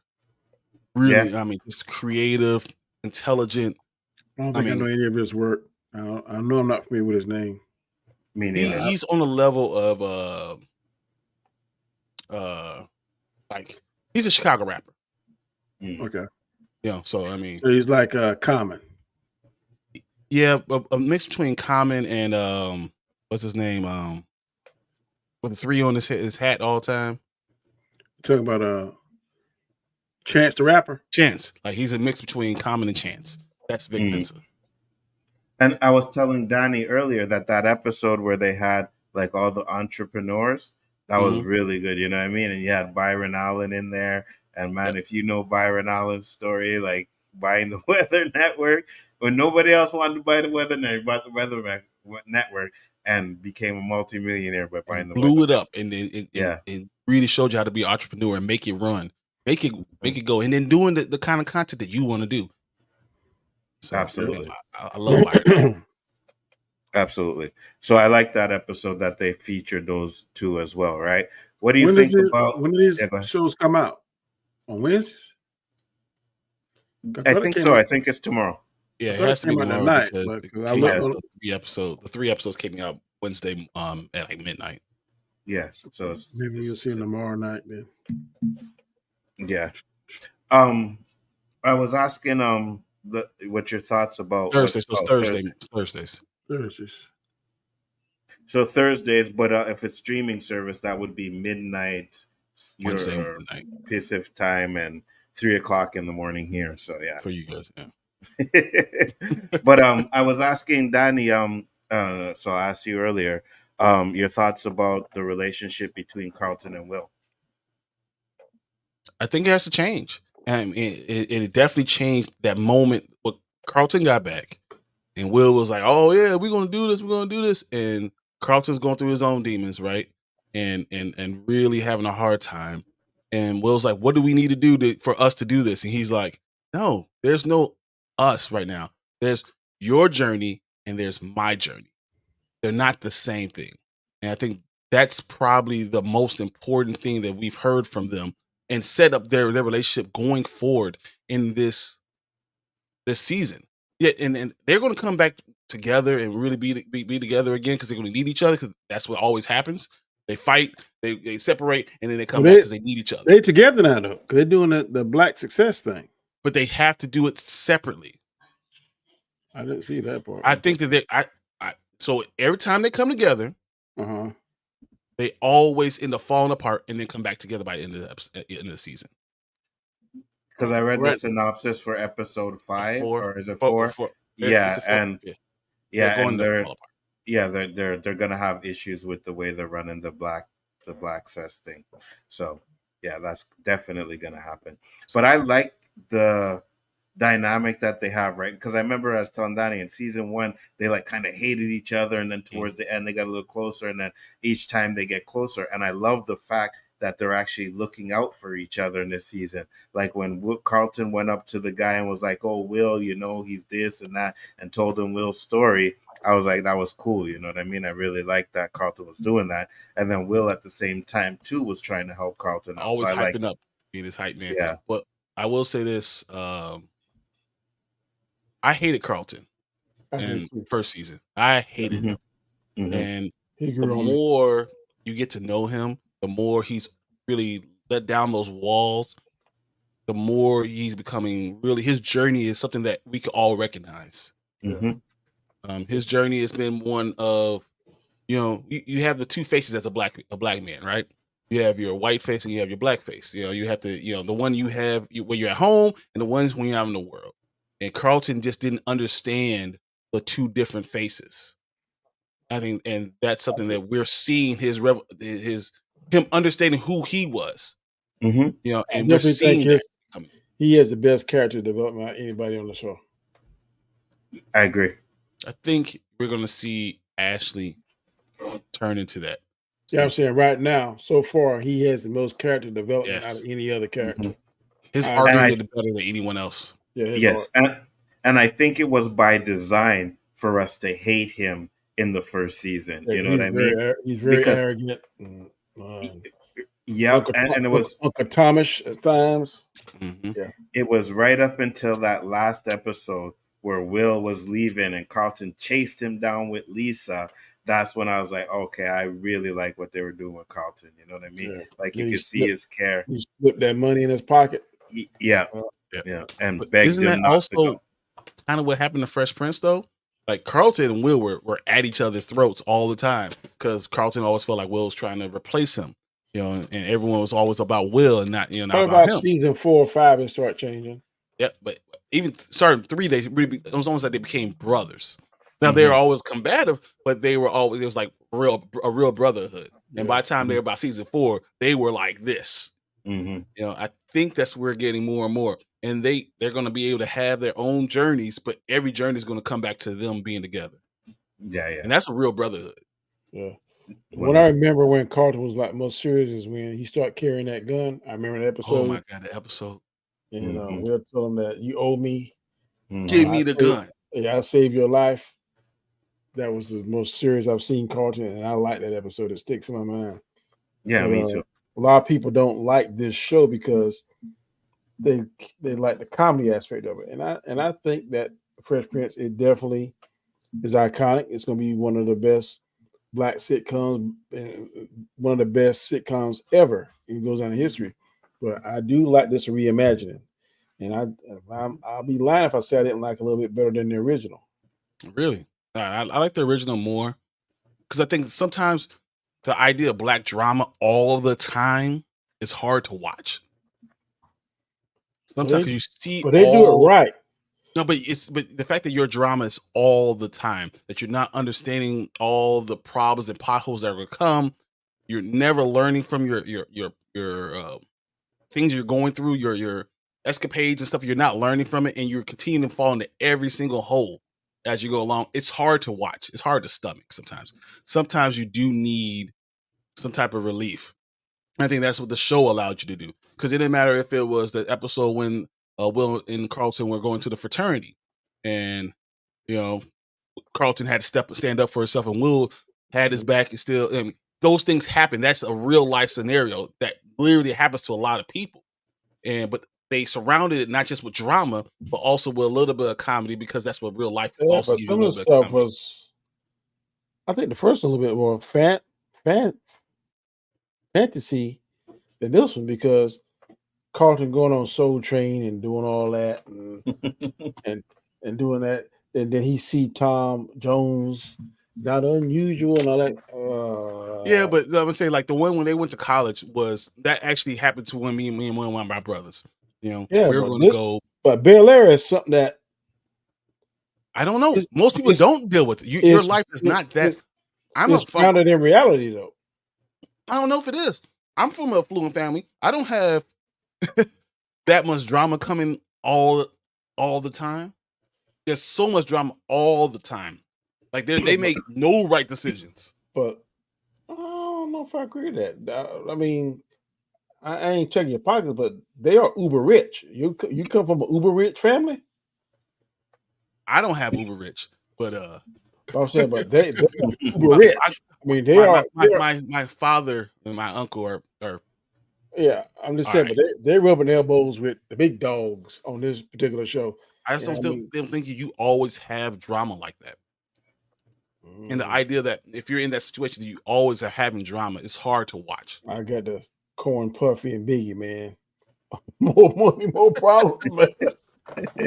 You see, I hear what you're saying, but for me, I think yes. Okay, so yes, they do have a lot of drama that could have been avoided. Like we had the argument, or well, not the argument, we're discussion. We're talking about Phil could have went and said she tried to kiss me, right?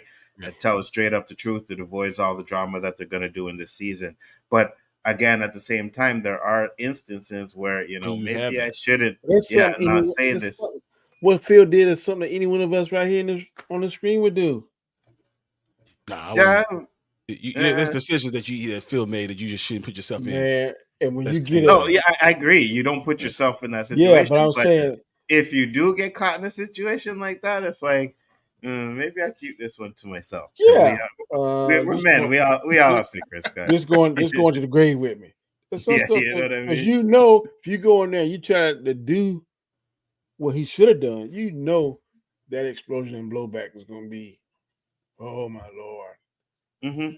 Oh no, yeah, and Vivian would have went and beat that girl's butt. You know what I mean? Vivian would have went and bust her ass.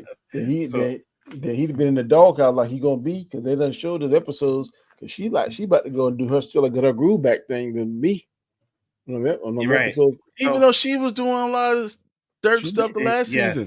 Yes, so it's not just it's not very equal. She flirt, but she didn't ever kiss now. And I think him and old girl had an affair, didn't they? Did they have an affair? Before so she ain't crossed that line. So I'll say this because I agree with you. There's a lot of family drama, right? In family. And I think they need to get to a season where the family is good and they come together and fight all the evils around them, right? Mm-hmm. Instead of having the in-family fighting all the time. Well, we saw that in season 2 when he gave up running for governor. Wasn't it governor? Or was it? But there's always still district attorney. There's still all type of stuff going on within the family. The family was not even a safe haven. The only thing that was going on back then was that Carlton was a down low drug user. There was no big issues. I believe he still had maybe a little bit of trouble. They had a lot of issues with Phil, with Will. They had a lot of issues with him in his whole thing. They still had the Lisa issue.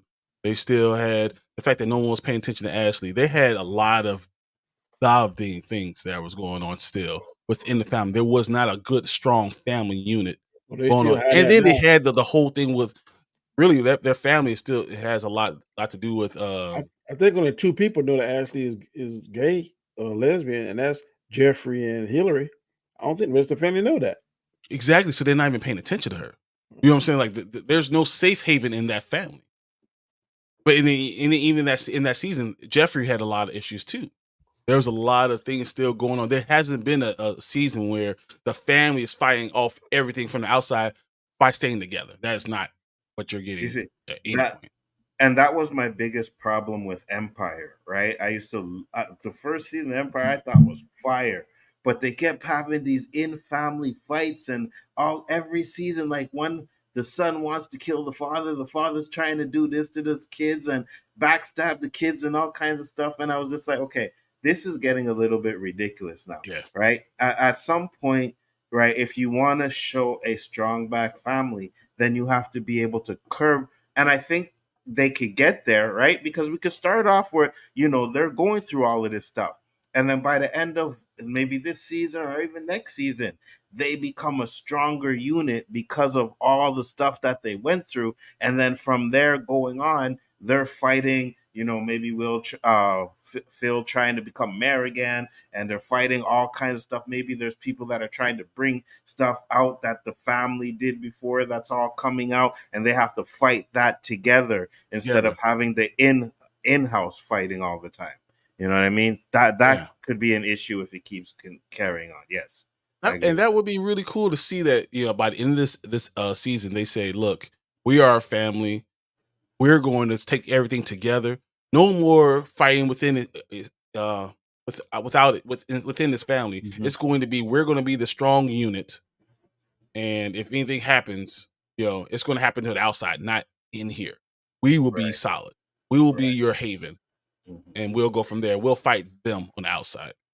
And you obviously know, because it's a family, there's still going to be little infighting, right? And you can have that, but you have to have someone else in the family say, no, this is not what we're doing, guys. Let's check this right now. You know what I mean? Make up, finish your issue, whatever it is, and then we go and move on, right? So there's always going to be that. But when you constantly do it after like season 3, 4, it's going to get tired.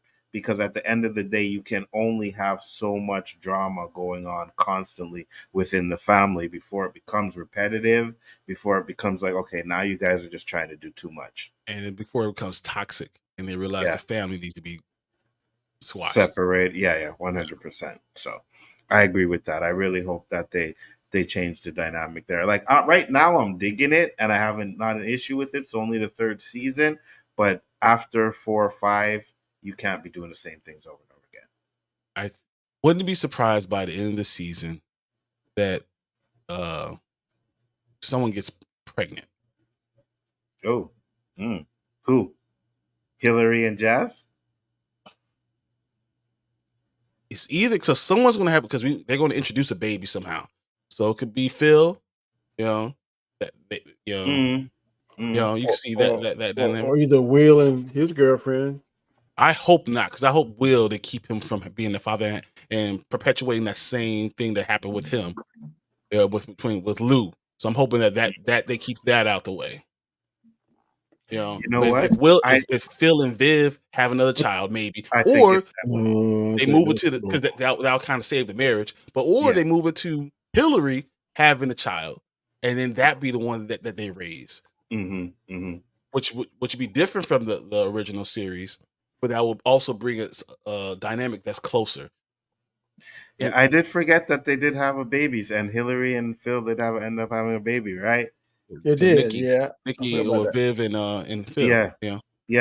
Yeah. So you're right. They may bring the dynamic of a baby in there. And to be honest with you, now that I think about it, I think it will be Phil and Vivian, because they're not going to get divorced. They're not going to do that. I don't see them doing that in this show at all. So they'll go all the way to the line, but they're not going to cross that line. Yeah, right. And they're going to get back together, because I said that the problem I had with Vivian is so far is like, she don't want to give the man no poom poom. I'm like, yo, like, give the man some poom poom. You know what I mean? So by the end of the season, she probably going to give him the poom poom and she's going to get pregnant. She's going to realize that she can't keep on doing this. That she, why do you think she's doing that? What she's doing now? Yeah, no. Why is she holding away from? Just a little bit of resentment, because she always thinks that she takes a back seat to his career. Because in one part of the show, she was I didn't see any big deal. Man, something came about the blue. I don't have a caterer. Can you help me out? She got bothered by that. Like, bro, I mean, that's what you're supposed to do. If your wife calls and asks you for help, you do it. Maybe aggravating. You don't tell. But you're going to be a number one fan. You're going to do it. Yeah. And then, like we said earlier, she took her career took a backseat to his, but ain't like she was living in the outhouse. I mean, she lived in the White House. She drive whatever kind of car she wants. She go wherever she want to. I mean, it ain't like he say, you're gonna hold off of your career and you're gonna be able to get by. No, they more than got by. So if my consolation prize was, I'm not doing my career, but I'm a millionaire, I think I can live with that consolation prize. I'm just saying. I think it's 2-part. I think it's a power dynamic, because I could hold the power. And I agree with what Danny saying is resentment. So it's resentment and power. As long as she doesn't give it up to him, she holds all the power, all the cards. Her career could go first, and then it's resentment for all the stuff that she's had to deal with along with it, and she doesn't feel like it. Like, I don't have that connection, so they've lost the spark between them, and they have to go find it again. Yes, and you see, and that's too right, because now when you think about it, like, you can't blame the man with the other girl is there trying to show him that she wants him, you know what I mean? And your wife at home ain't giving you nothing, you know what I mean? Like, that's worse. That temptation is worse than anything, you know what I mean? Like, if you at home and it's good, you getting poom poom, there's no temptation out there. But when you ain't getting it, right, and someone else is too busy for you, but another woman wants to make time for you, you know what I mean? So she has to eat some of that shit too. She can't just sit there and say, it's all Phil, it's all Phil. And I think she's going to come to that realization to know, well, I haven't been the best too, because even when Phil was talking about the dinner parties, she was like kind of rolling her eyes, like, "Oh, you got me involved in all this," and he was like, "Well, I didn't say you had to do anything." You know what I mean? Basically, he was saying, "I didn't say you, but you know, but we're a family unit, so this is what we do." I don't see a problem with that, you know. But she has an issue. That's why she's bothering me a little bit this season. And when Carlton when tried to have that conversation with her, and she was just like, "I don't trust you," and blah blah blah blah, and she went all off on him. I kind of was like, like, you know what the man is going through. You should be a little bit. You can be honest with him, but she came at him with like an aggression too. You know what I mean? And like It you was a can't really cut do that. through, Yeah. and there are a lot of women And that then, have that ability to cut right through you. and then she made it about her. Mhm. It's not I don't trust you. I don't trust myself. Yeah. Well, even if you felt like that ain't the time to say that, especially if that's your child. Because Yes. that you would think a motherly or a parent, that'd be something like a man would say. Insensitive being. That was something she would that sounded like something that the husband would have say, and then she check him. Phil, you can't say that. Yeah. She said it, and then she didn't even stand by. It don't even like she even took a second thought about maybe I shouldn't have said that. And she quickly left, and it like she's more worried about what she didn't see or her feelings and stuff. When it should be now, the focus should be on Carlton. Carlton. Now, once Carlton get back straight and they get him back on the right road, then she say, "Look, man, I just want to let you know you may feel a certain kind of way, blah blah blah blah blah." But I couldn't say that now because Right. you're in a place. I've done that plenty of times with my kids. I bite my tongue, man, and be like, "Oh, I can't say it now." But as soon as I will. no. Sometimes if you say it, you know you're gonna crush them more than the situation. Yeah. I had to learn that. In my 30s and 40s, I would say it. Now in my 50s, I can't say it now. But just get past us 2 or 3 months, and it's kind of funny, kind of like when you fall, you don't want to laugh, but then when you think about it, man, you bust your butt that day, and it was. So that's how I do it now, and it goes over a whole lot better. When they're already hurt and crushed, and then Facts. you kick them down, sometimes that can be detrimental. Yeah, but I think goes even further. I think Ashley's going to call her out on it. I think Ashley Ashley, was the one because but she's like, our relationship is terrible. And it's because of you. You are so focused on your own dreams that you forgot that you're a mother, and you forgot that you're supposed to be here for us. And she's going to call her out on that, and it's going to crush Vivian, right? And then Phil's going to have to pick up all the pieces, and then Vivian's going to realize that, I can see her now. Phil, did I really do that? Am I really that It's like, bad? not just you did to them, you did to me. Did I really forget my family? I was so focused on my job that I could hear that right now. I can hear them lines being said right now. Yeah, she is my least favorite character on the show. Yeah, and you know what? Now that you said that, because the way the show has been going, you can tell that Ashley is the moral of the show, right? She's the moral compass. Yep. Yes, exactly. The way she dealt with Carlton, right? And she had every right to do that. We talked about the way he talked to her like that. She had every right to do that. But when Carlton came to her and was like, "I'm sorry, this and that. I know you can't forgive me," she kind of was still giving the attitude, but she turned around and hugged him to let him know, "I understand. I'm still mad, It's but going I to take time for me to understand. heal, but I Yes, still love you. I still love you. Yes, 100%. You know what I mean? And then where she's talking to Ashley, we're talking to Hilary. I saw you kiss Jazz. I know you want Jazz. And then even when she walked by Jazz, she was like, "I was rooting for you." You know what I mean? So I feel like she's going to have, and her poem tells a lot. Yep. You know what I mean? Her poem was telling a lot, like you said, where it was like, the family looks good from the outside, but on the inside, it's falling apart. You know what I mean? So I think she's going to be the one to maybe get everybody back on track, which would be good because she hasn't really done much in the series so far. I think, and that's what they're setting her up to do. Because I literally think Vivian's going to fall further and further away from the family, and she's going to crush her so hard that Phil's going to have to be the only one that can bring it back together. He's going to be the only one that could, kind of save her from, and him doing that brings them back together, and then them being together focuses on every single one of them, pulling them back together. you know, and all of a sudden at the end the unit becomes a unit again because Ashley tore down that one person who's supposed to be the linchpin, and she's not being that. 100%. Because we know, like you said, Will Smith has a real big involvement in this show. He's not going to let them do anything that's going to disrespect the original show, right? That's why I don't think Phil's going to cheat. I don't think Vivian's going to cheat. I think they may get to the close to it, right? But not actually go across that step.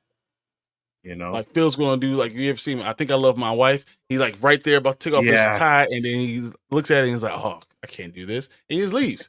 That's that same thing. Listen, when I seen that scene, I was like, "You stupid mother effer, bro!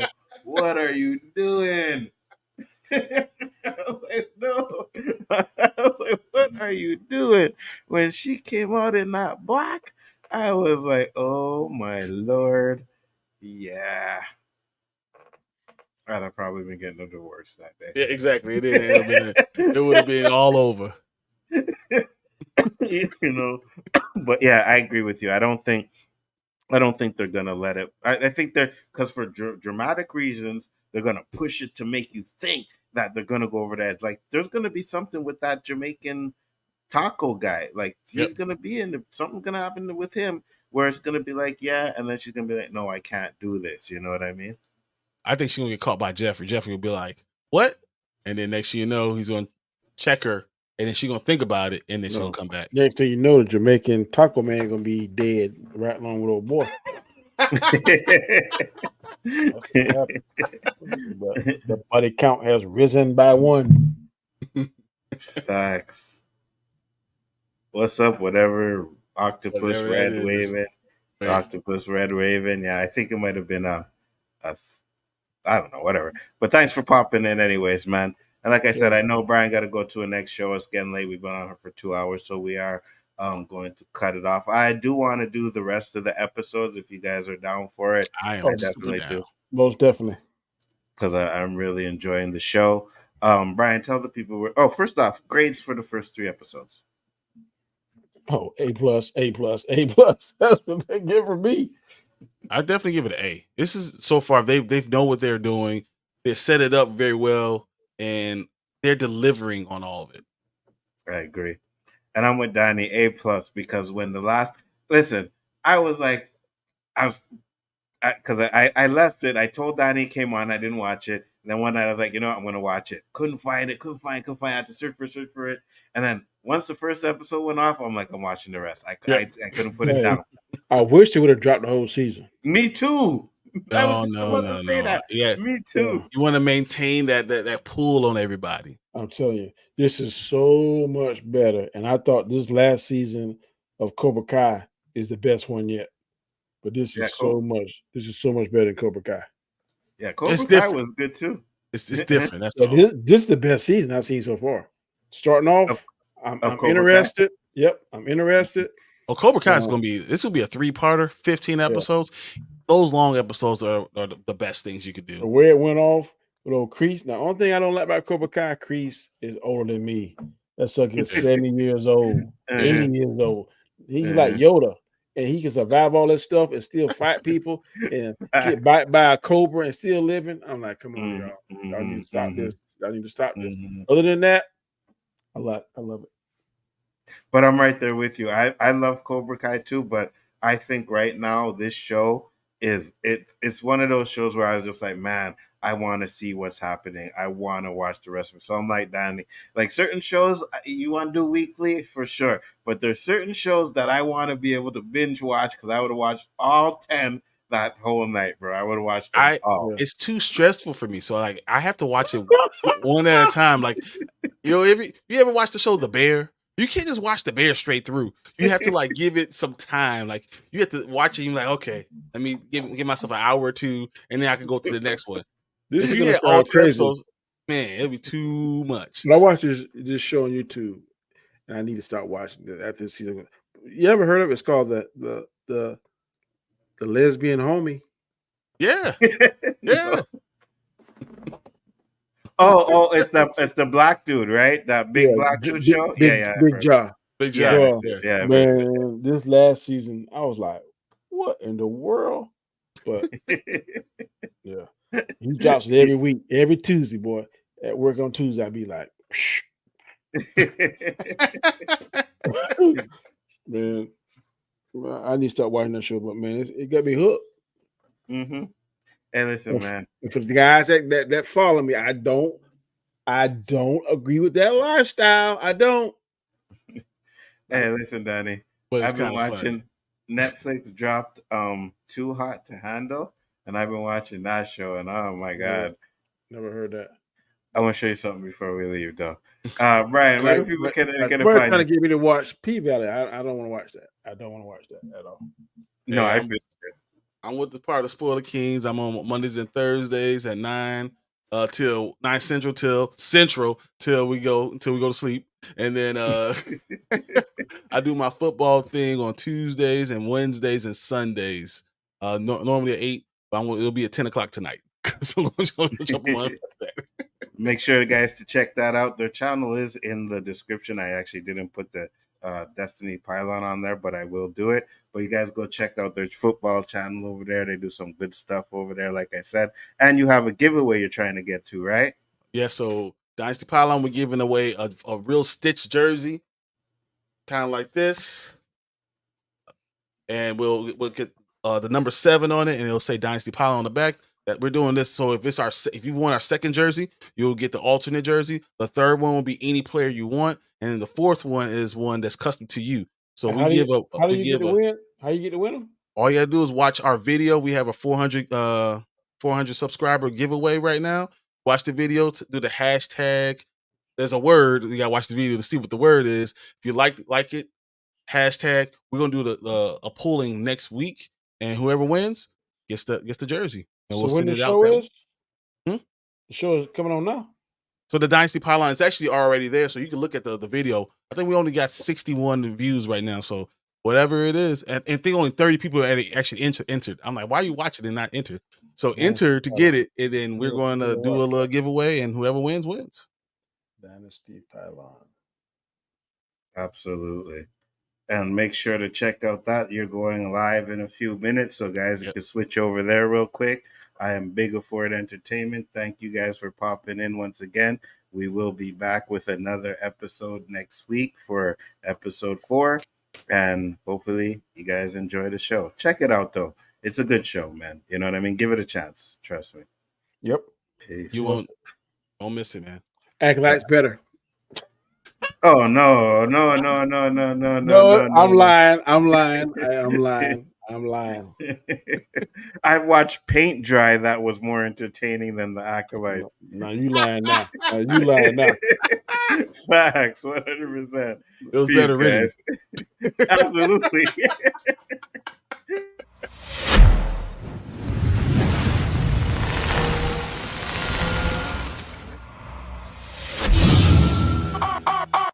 Alright, real bad man, now we people dance. We take that into a higher rank. We spend pound and we spend franc. Janaba new dance and a Jamaica and drunk. Yes, on the river, on the bank. Kick out the shoes because you put them no camp. We stay in the river, on the bank. Janaba new dance and a Jamaica and Bronx. Yeah, down the flank, we a go down the flank. Like a baller, we go down the flank. You're cheap, pretty young, get in your tank.